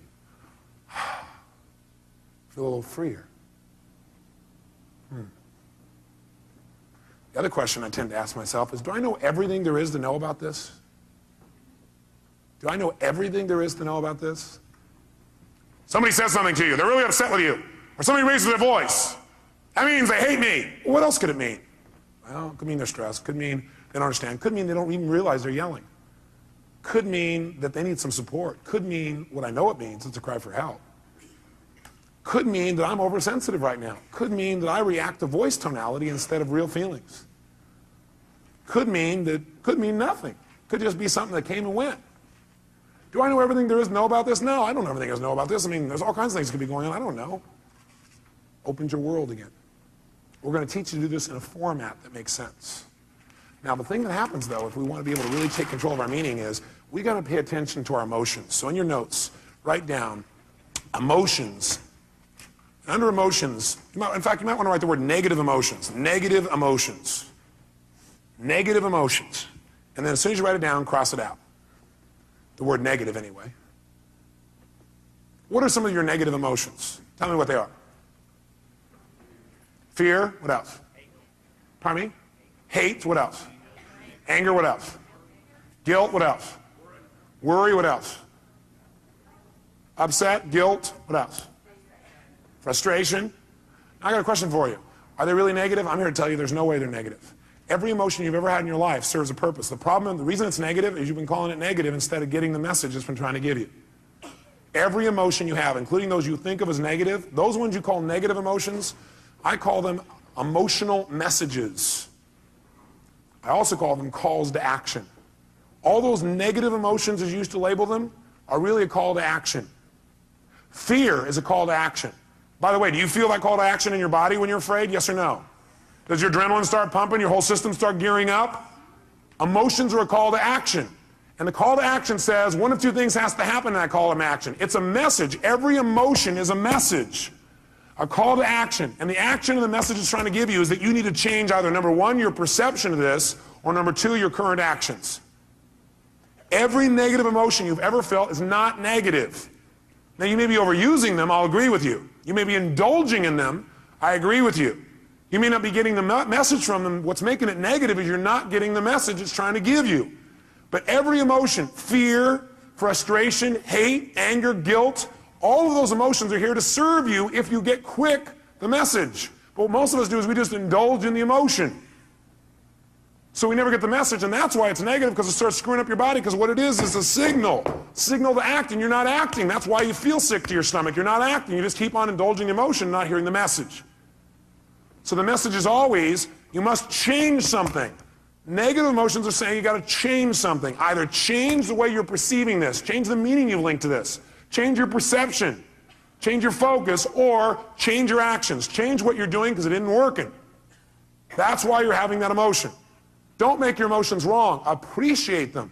Be grateful for them, but immediately then ask yourself, hey, what's the message that my emotion's trying to give me here? What do I need to change? My perception or my actions? Does this make sense? Yes, no?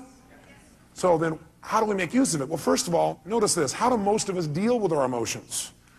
Well, most of us deal with our emotions by suppressing them. In fact, before you write that down, actually, I put over here 4 ways to deal with emotions.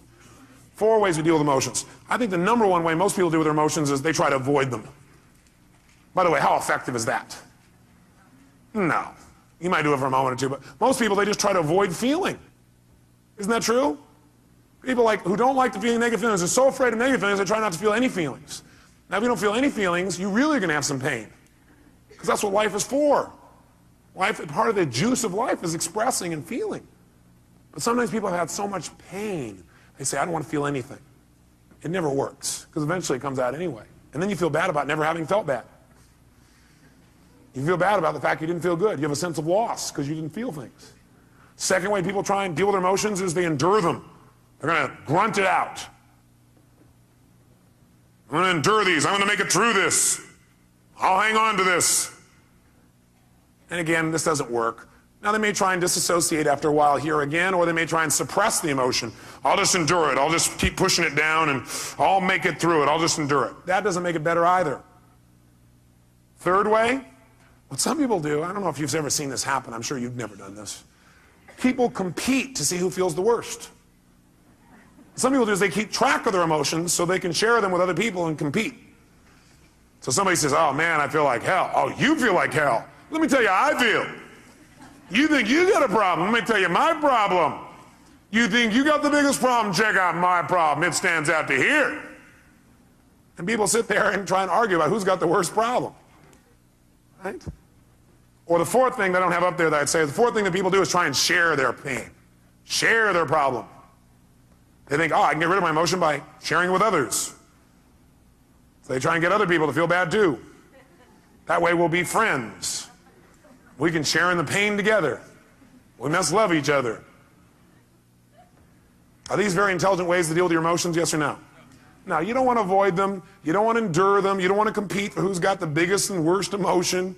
Try and make yours worse than somebody else's. You don't want to share them. Make them feel bad too. What a friend you are. Instead, what you want to do is step 5. Learn from them and utilize them. You want to learn from them and utilize them. Now, in order to learn from them and utilize them, in order to change an emotion, we have to change what something what's to us. Starts with an M. We have to change what something what? Means to us. When we change what something means, we transform our emotion. We have a transformation. Does that make sense? In other words, if I'm feeling really upset about something, I'm angry, angry, angry. Do I have to communicate that to get off my anger? No, not necessarily. I'm angry because of the meaning I linked up. What if I change what it means in my head and I realize, hey, that's not what it means? Then will I feel angry, yes or no? Yes or no? If I'm really angry about something, I'm angry because of what I've linked up to it. I'm saying, well, I'm angry because they did that and that means this. But if I really analyze it and I look at it for a while and I go, God, that's a bunch of crap. It doesn't really mean that. then I've transformed my feeling. Do I now have to go to that person and say, what you did made me angry? Yes or no? Yes or no? No, because I don't have that feeling. I truly don't have it. I'm not suppressing it. I've transformed it. Suppression, however, is when you keep the same meaning. That you keep the same meaning. You're upset about something and you keep the same meaning. You don't change the meaning. All you try and do is stuff the emotion. You try to pretend it's not there. That's suppression.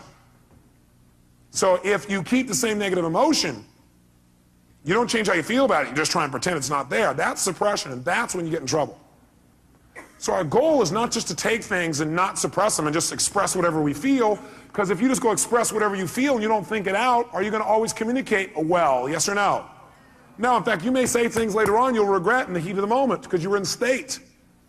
So what you first want to do is see if you can transform it, honestly and sincerely, and if you can't, then your goal is to get someone to help you to transform it. Go to the source and get the source to help you to transform this. So you know what? I felt this way about this. I made up this bizarre meaning. I know it's not true because I know who you really are. But this is like a crap I did in my head. Can you help me? I need to change this. Can you give me some more information or some feedback or help me to clarify this thing? Because I kind of screwed this up in my brain because I know that's not what you meant. But that's what I did inside my head. Can you help me out?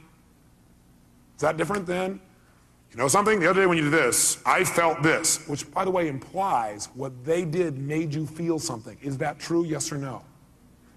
Does anybody do anything and make you feel something? Yes or no? Yes or no? Absolutely not. Absolutely not. Now, you have a right to feel the way you feel, but that isn't true that it's actually what made you feel that way.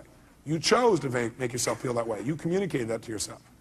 So instead of saying, when you did this, that made me feel this, that's implying that somebody made you do something, and that takes responsibility away from the one person who can change your life, meaning you.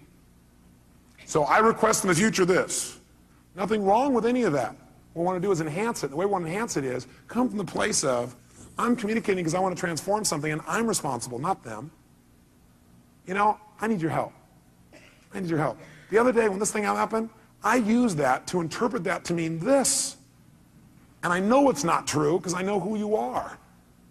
I need some clarity. Can you help me out? I got to clean this up in me. Who's responsible? By the way, will they want to help you? Yes or no? And by the way, what you're really doing here is making clear what you're really doing, which is you're doing a cry for help. Maybe not crying, you're making a request for help instead of crying. Make sense? And people hear this is a request for help. And do we want to help other people? Yes or no? Especially us, we're all in the helping business. That's why we do what we do. That's the bottom line. So we're going to develop a format like this where we don't suppress, but we don't just express. Because you know what happens? If you just go out there and whatever you feel you express, what you really do is you vent. And then you make it right. Or you demand. See, venting and demanding does not make communication better in the long term. How many would agree with me on this? Okay? We want to go to a different level. We want to transform our communication. We want to transform what things mean to us. Now, here's what I want to be able to have you do. I want you to be able to take the emotions that you're experiencing and be able to deal with them quickly. So I want to give you 6 steps to changing or dealing with, not dealing with, but I guess utilizing is the right word. 6 steps to utilizing any emotions you feel that you used to call negative, which now I call emotional messages, or calls to what? Calls to action. Whenever you're feeling a negative emotion, which we're now going to call emotional messages, it's a call to action, and it's saying you need to change something. What do you need to change? One of 2 things. Repeat back. What are they? Change either number 1, your what? No, well, you could change your physiology, but if you are getting feedback right now, you're getting a negative emotion, that negative emotion is a message. It's saying you got to change either your perception or your actions. And your actions could be the way you're using your body or your focus or whatever. But change your perception or your actions. Now here's what happens when you get a negative emotion or now an emotional message. Number 1, you want to identify what the emotion is. So you're starting to feel negative things. You want to identify what is the emotion. Now when you identify the emotion, what the emotion is, like you're really upset. Ask yourself, well, what am I really feeling? Underneath this, you might write down the question, what am I really feeling? What am I really feeling?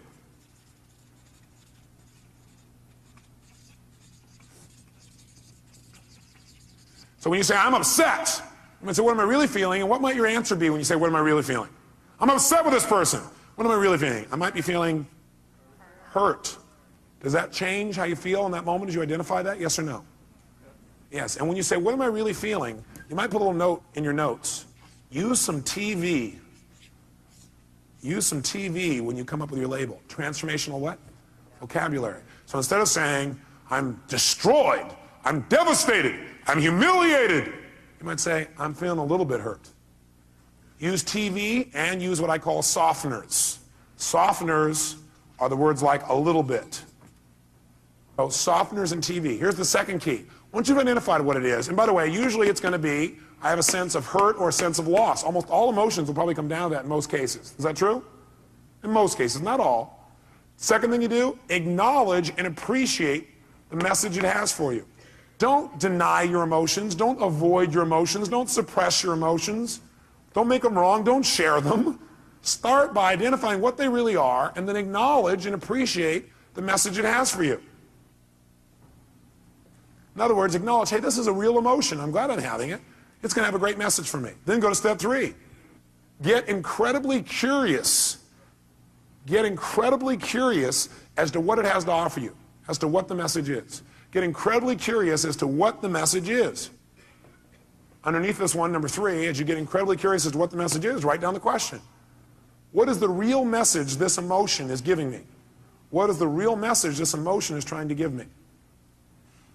What is the real message this emotion is trying to give me? I'll offer you some ways to do this. Let's do all 6 though so you know where we're going. Step 4. Okay, the question on 3, some of you are still there. Question number 3 is, what is the message this emotion is trying to give me? What's the real message? Number 4, get yourself to feel reassured that you can deal with this emotion. Get yourself to feel reassured that you can deal with this emotion. See, a lot of times the stress is, oh my God, how am I going to deal with this? So get yourself reassured you can deal with emotion. And the way you do that is, remember a time when you've dealt with this emotion successfully in the past. Remember a time when you've dealt with this emotion successfully in the past. So if all of a sudden you start to feel depressed, that's a pretty negative feeling. I, first of all, would not call it depression. I'd say a little bit down. But the first thing you do is you go, okay, I'm feeling this terrible feeling. I start to feel depressed. Well, what am I really feeling? Well, I'm really just feeling a little bit down. Okay, great. You know what? That's great. I appreciate it. That's a message. I need to get curious. What is that message? What's the message this thing's trying to give me? And what depression's message usually is, by the way, is you need to reset your priorities. That you don't feel like you're in control. That you got too many things going at once. You feel out of control when you're depressed. So what you have to do is set some priorities and go do the first one on your list. That's what the message is telling you. You feel out of control. The way to get in control, reset your priorities and go do one thing and complete it. The minute you do, your self-esteem will go right back up. So that's a message. So what's the message it's offering me? And by the way, I'm going to teach you the 9 most powerful emotions that you probably experience, what their messages are. So you won't have to wonder about this. You'll know what they are. Step 4, get yourself to feel reassured by remembering times when you've dealt with this in the past. Have you ever felt a little bit down before, or what you used to call depressed? How many have ever felt that way in the past? Let me see your hands. How many have dealt with it? Let me see your hands. Great. If you remember that, 2 things happen. You're going to feel reassured you can deal with it, plus you're going to remember how you did it, which means you can use what you did in the past to change it right now. Why wait? Most of us forget the best parts of our past, which is how we dealt with things and turned them around. We just remember the negative feelings. That's kind of weird. Maybe we need to manage our memories better. Remember the things that have resources for us and forget the things that don't. Number 5, get certain. Get certain that you can handle anything like this in the future. Get certain. Not only can you deal with the emotion you have right now, but what you should do is use this as an opportunity to be certain for yourself. Get yourself certain, if it ever happens in the future, I'll handle this emotion quicker and easier. Get certain that you can handle anything like this in the future by rehearsing yourself dealing with it in the future. In other words, think of a time in the future where this depression could have come up and see yourself, feel yourself rehearsing again. Use this as a tool of empowerment. So you remember a time when you were depressed before, you were a little bit down, you turned it around. Took you a little while, but you turned it around. You remember what you did. Oh, I dealt with this before, I can deal with it again. And then you say, let me take this opportunity to get certain that I can handle this if it ever came up in the future. And the way I'm going to do that, I'm going to sit down right now, and I'm going to think of, okay, what kind of things might happen in the future? I might get depressed. Well, I might expect something didn't work, feel bad about it. Let me think of a time like that. Okay, let me see myself, hear myself, feel myself deal with it. You see, hear, and feel yourself dealing with it easily. And you do this 2, 3, or 4 times. If you keep doing it 2, 3, or 4 times, then in the future when it comes up, guess what your brain will do? Your brain will go, oh, I can handle this. I'm already prepared. How many are following the logic of this? Let me see your hands. Okay? So get certain you can deal with it in the future by rehearsing. And by the way, remember this. You might want to put this in your notes. Your brain cannot tell the difference between something you vividly imagine and something you actually experience. Your brain cannot tell the difference between something you vividly imagine, where you see it, you hear it, you feel it, you taste it, you touch it, you smell it in your mind, and something that actually occurs. If you doubt this, have you ever had a dream where it was so real you had every physical response to it? How many have had a dream like that? Okay? You can have a dream anytime you want, even while you're awake. All you have to do is rehearse something in your mind enough times, vividly enough, and it's real. If you over and over again rehearse yourself dealing with emotion easily, then it's real. Next time it comes up, you've already got the programming. You already have the resources to turn it around in a heartbeat. Then this emotional message, it's dealt with for the future, not just for today. And the sixth step, take action and change your life. Whatever the message is, take the action that you need to take and change your life. Do something. Doing something always will change how you feel. You feel bad because you're not doing anything. And by the way, you'll continue to feel bad until you do something to change. So if you do anything, it'll improve you and move you in the direction you want to go. So let's take another example. What's another negative emotion you feel? Let's hear an example of one you felt recently. Somebody raise your hand. Rejection. So what's the first step when you think you're feeling rejection? What's step number one? Come on, guys, what is it? Identify it, specifically, identify what the emotion really is. Let's call it that. Identify what the emotion really is. Identify what the emotion really is. So you ask yourself, what am I really feeling? So a person said rejection. What were you really feeling? Shh, no, let him answer. That's your answer. His answer was disappointment. Is that different than rejection, yes or no? Yes or no? Yes, and by the way, when he realizes he's just disappointed, it's not as intense as rejection, is it? What happened with one question? His pain just dropped. Still painful probably, but not anywhere near as intense. Am I false or true on that? Okay, great. Now, so he's disappointed. Great, so now he knows when he realizes he's disappointed, he might even add some TV or a softener here. And the softener might be, he might say, I was a what? A little bit disappointed. Well, I'm a little bit disappointed. Okay, that makes it even less. Now what does he do? Number two, does he make himself wrong for feeling that way? Yes or no? Yes or no? What does he do? He needs to acknowledge and what else? Appreciate the fact that he's getting a very valuable message. And it's a message he needs to change something. He needs to either change his perception about it so he's no longer disappointed, or he needs to change his actions so he doesn't be disappointed now or in the future. Step three, what does he need to do? Get incredibly what? Like a little kid? What? Curious. When we're curious, do we learn things more? Do we learn better when we're curious? You bet. So he needs to get incredibly curious about what this message has to offer him. If you were really curious, what do you think that message really had to offer you?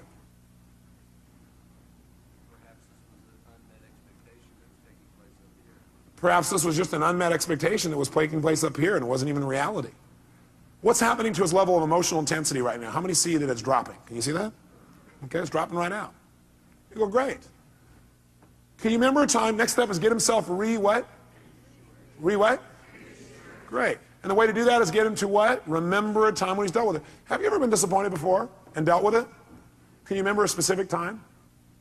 And you turned it around, made it good? Can you remember a specific one? Think for a moment of time when you turned around and you made it great. You actually took it, made it to your advantage. Remember a time like that? How'd that feel? So you know how to deal with this, don't you? Well, I got a question for you. What did you do back then that changed it? He redefined the terms he was going to use. He changed his perception or his rules. Great. How'd that feel when you resolved it? So great. So when he goes to reassure this, two things happen in the reassurance. One is he sees he can deal with it. He sees and feels he can deal with this easily. And number two, he sees how. And number three, he remembers how good it feels to relieve himself from the feeling. So he remembers how good it feels to get rid of it. Which, by the way, makes him want to get rid of it right now. And what's the last two steps? Step number 5. What do we want to make sure? We want to make sure he doesn't just not feel bad about it anymore now, but we want to make sure his future's better. We want to get him what?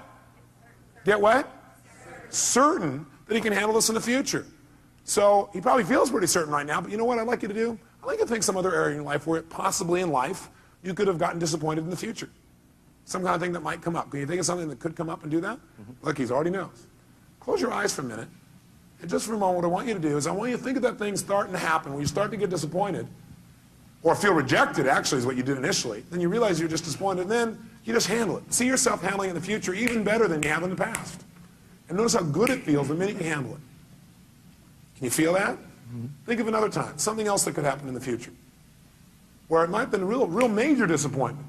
But see yourself handling it real quickly, real easy, getting off and making it work, and notice how good you feel as soon as you handle it. Got it. Okay, do it one more time. Do 3. Do a third one. Some other area of your life where you're really disappointed. See and feel yourself handling that real easily, real quickly. Got it. Good. How do you feel about your ability to deal with this in the future? More confident. Yeah. How many can hear it in his voice? Can you hear that? Hear the depth in his voice. And the last thing is, go take action and change it. He may have already done that if it was changing a perception. Or he can go do it physically. How many follow the system? Okay, we're going to do one more. I need a volunteer up here so everybody can see this person, because if you would have saw his face just now, it changed. Somebody who's had an emotion that you really, recently had and it bugged you or created some negative feeling for you. Somebody's got one of those. Oh, nobody in the whole room. I don't want to be out there. I don't know what he'll do. Boy, all this people here are pointing to this guy here. Is that your staff pointing at you, Dr. Bob? Dr. Bob, give him a hand. Yes, indeed.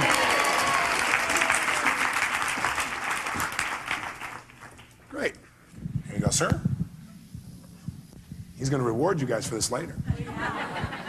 He probably will, actually. That's right. Dr. Bob, what's a negative message, a negative feeling that you've had recently that you'd like to change, you really are committed to changing, but it's been bugging you? Disappointment and rejection. Disappointment and rejection. Well, it seems a lot of that's going around. Must be catching. It's the rejection virus. People are spreading it. Okay, well, which one would you like to deal with? Or are they tied together? Well, actually, it's probably... What question did he just ask? For him to say, actually, it's, he's already done step 1. What's the question he just asked? For him to already say, actually, it's, what did he ask? He first of all started to identify what the feeling really was, didn't he? And the question he asked is, what am I really what? Feeling. What are you really feeling? Anger. Anger. What's that really? Well, what that really is I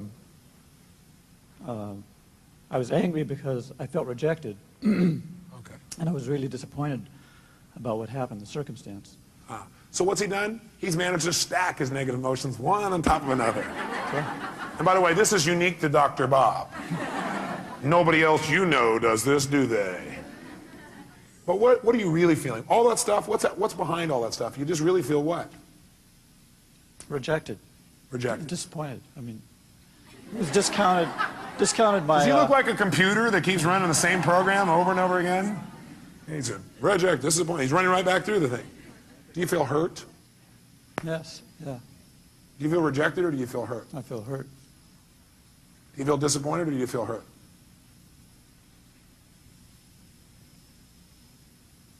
Or do you feel a sense of loss? A sense of loss. Do you feel rejected or do you feel a sense of loss? Sense of loss. Do you feel angry or do you feel a sense of loss? Sense of loss. Do you feel hurt or do you feel a sense of loss? Loss. What does it always come down to? Loss. Now, we can call it whatever we want. Okay? So he's identified it. So, next question is, what do we want him to do? Should he feel bad about having those feelings, yes or no?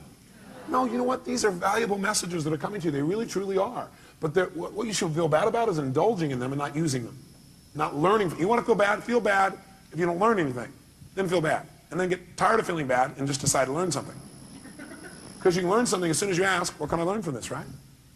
So right now, instead of making them wrong, what I want you to do for a moment is really appreciate those emotions. Acknowledge the fact those emotions have a valuable message. And then immediately get what? Like a kid, get what? Curious. Get curious for a second as to what those messages really are. What can you really learn from that? What is that message really offering you? In other words, let's go back up to the first one you said, rejection. By being rejected or disappointed, what is that motion of rejection trying to tell you?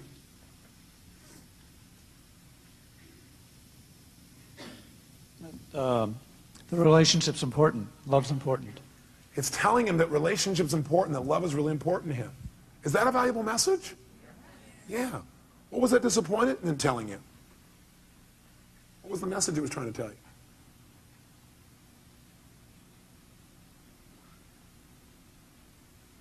Now, a person may say, I don't know. If you did know and it had a positive message, it's always telling you to change something. It's telling you to change your perception about something, or it's telling you to change your actions. So what is that emotion of disappointment telling you? To change what? What do you need to change? How I love. How he loves. Very interesting. In what way do you need to change how you love? How it's communicated, or shown. How it's communicated and shown. How do you need to communicate and show your love more effectively?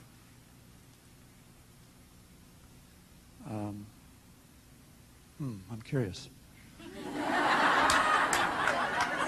Is that better than feeling rejected, disappointed, and lost? Yes or no? Yes. Is this a powerful transformation in this man? Yes or no? Yes. Okay, good.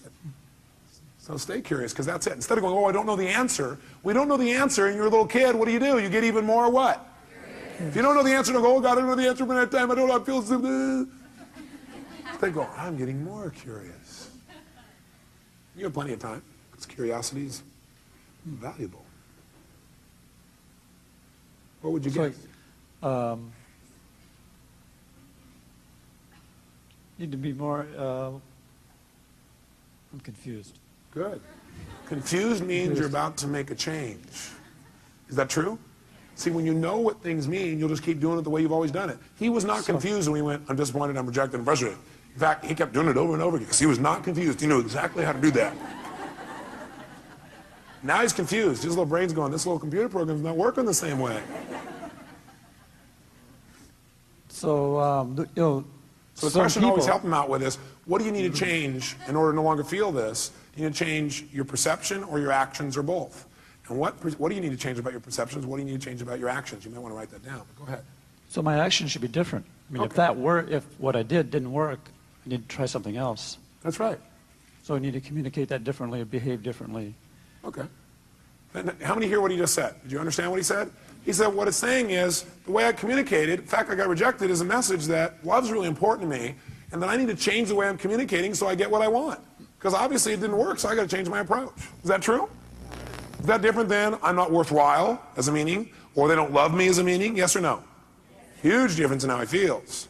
Have you ever felt rejected or disappointed in the past and dealt with it really powerfully or really effectively? Yes. Do you remember a specific time?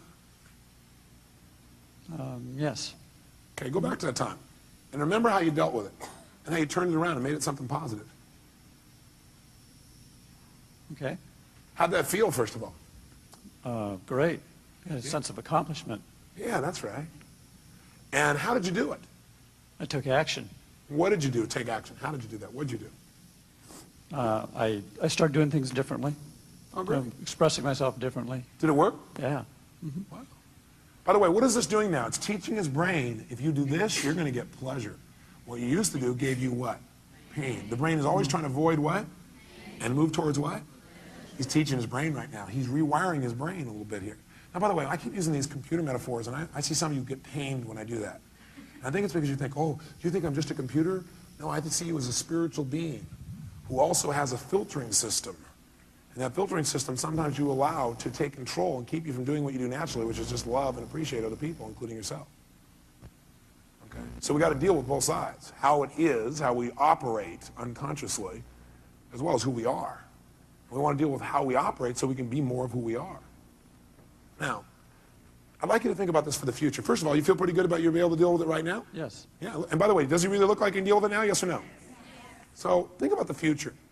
I'd like to think of some place in the future where you could have felt rejected or disappointed. Something that could come up that could cause you to feel rejected or disappointed. Okay. Okay? Close your eyes if you would, and see yourself using your skills and handling it 10 times better, quicker, more easily, turning it around right away. And feel how good it feels to turn that around. Okay. How does that feel? Feels good. Yeah. Can you do it? Yes. Easily or hard? I can do it. You can do it. Okay, great. So now I want you to do it. That's great. So now I want you to close your eyes. I want you to think of another time where it would come up. Only this time I want you to do it easily. I want you, there are resources inside of yourself you haven't thought of before, and I want you to do it and even enjoy it. Turn it around and make it happen easier and quicker. Okay. Okay, look at if I ask him to do it, can he do that? Yes. Yes. I'm asking him a better question. It gives him better resources. Okay. Can you see yourself handling it quicker and easier in that one? Yes. How does that feel? Great. How many see the difference and hear it in his voice? Great, let's do one more. Think of something else that could come out in the future where you could have felt rejected or disappointed, but now Heck no, you handle it really easily, real quickly, just like this. Okay. Have you already done it? Done. He's getting a little faster at this, isn't he? He's got some experience. How do you feel when you do that? Super. Super. Look at him. Look at his face. Now, if someone were to say, I'm going to reject you now. Thank you very much. Give him a hand. Thank you very much, sir. Thank you.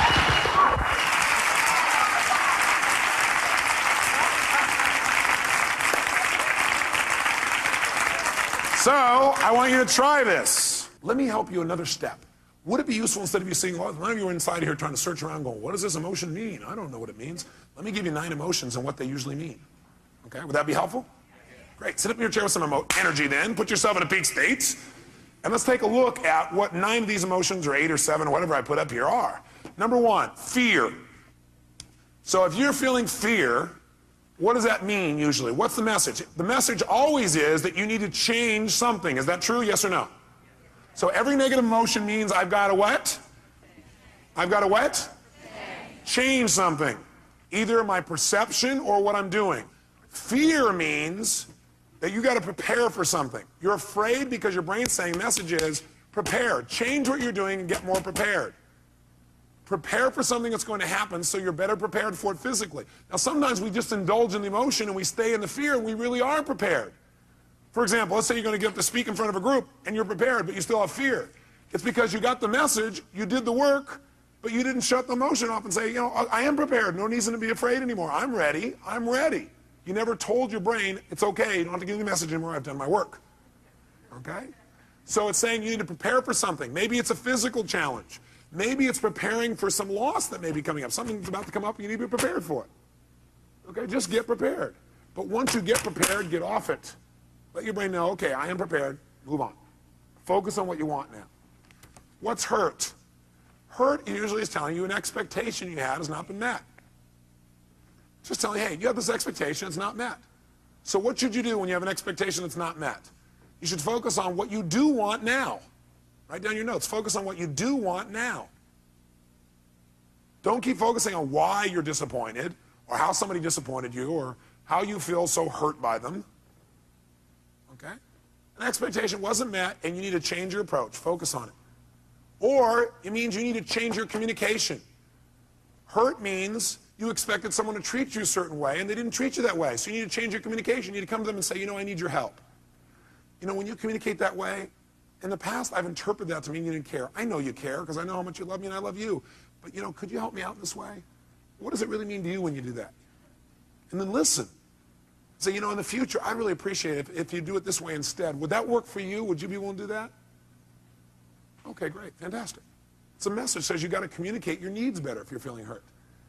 Hurt means I need to communicate my needs better. Or hurt also means I need to meet someone else's needs. So you feel hurt because you didn't meet their needs. That's why they didn't meet yours. Either you're not meeting their needs or you're not communicating how to have your needs be met. Or you have an expectation, you need to move on. This is not going to work out, so focus on what will. Third, anger.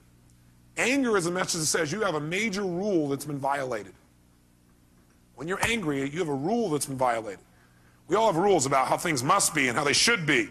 And boy, some rules, if somebody violates some of our rules, man, we really get angry, don't we? By the way, you may also be angry because you violated your own rules. Is that true? Yeah, you're not doing what you believe you must do, and you get angry with yourself. And sometimes we get angry with ourselves, we spread that out towards somebody else, find somebody to lay blame on. 4, frustration. Frustration is a message that what you're doing isn't working, and that you need to what? Change. If you're frustrated, it means you still can succeed, but you got to change. You're frustrated, it says, God, something's here and you know you could succeed and you're frustrated because what you're doing isn't working. Change and you can still get what you want. Flex. Disappointment. Disappointment's a message, again, that you expected something to happen, it's not going to. So immediately focus on what you want now. Focus on what you want now. It's a message that you have to get off it. You need to let go of something and move on and focus on what you want now. Guilt. Guilt is a powerful emotion if it's not abused and overused and indulged in. Any of these emotions are lousy if you indulge in them. Would you agree with me on that? Sit there and indulge in your fear and your hurt and your anger. Indulging means you keep focusing on the feeling instead of getting the message and moving on and learning. Guilt, though, can be valuable. It's telling you you have violated one of your own standards, and you need to do something immediately to be certain you won't do this again. You're having that pain of guilt because your brain is saying you just violated one of your most important standards of your life. You violated one of your own values. And you're going to keep getting this pain until you make yourself certain you're not going to do this again. But you know what some people do? They just keep going back and feeling guilty about what they did in the past. The message is saying, get clear you broke your own rules and commit no matter what, you're not going to do it again. Make it clear, be certain you're not going to do it again, and your guilt will go away like that. Because that's the purpose of guilt, to make sure you don't violate your standards and make sure you do it well in the future. Could your standards be unreasonable? You bet.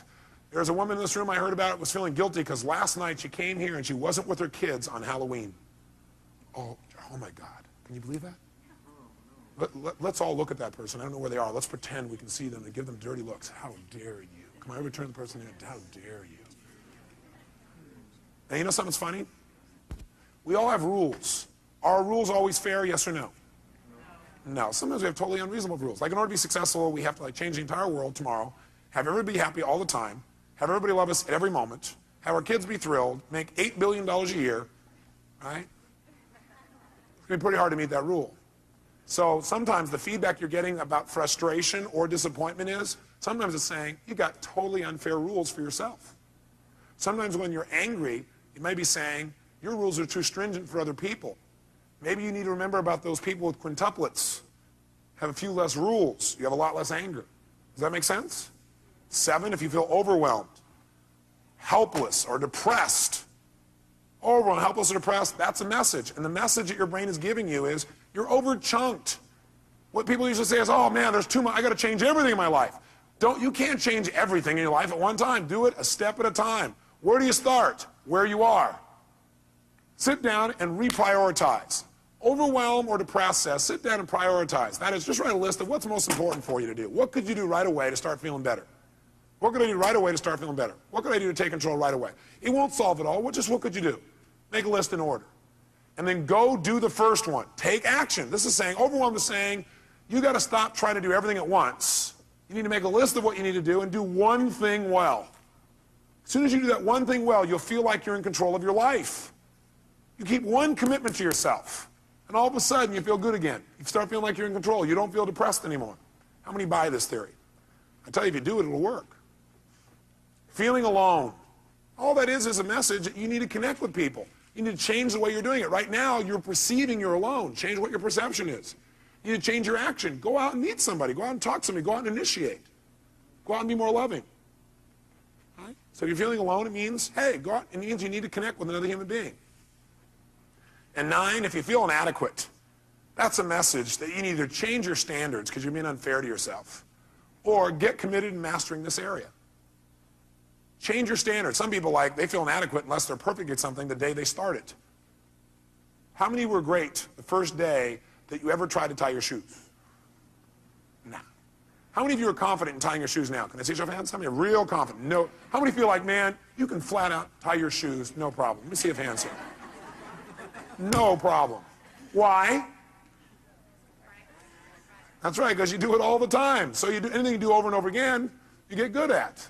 If you're feeling inadequate, it may be because your standard is you're trying to be perfect the first time. You're not going to be perfect the first time. How dumb. Okay? Does this list help you? Yes or no? Great.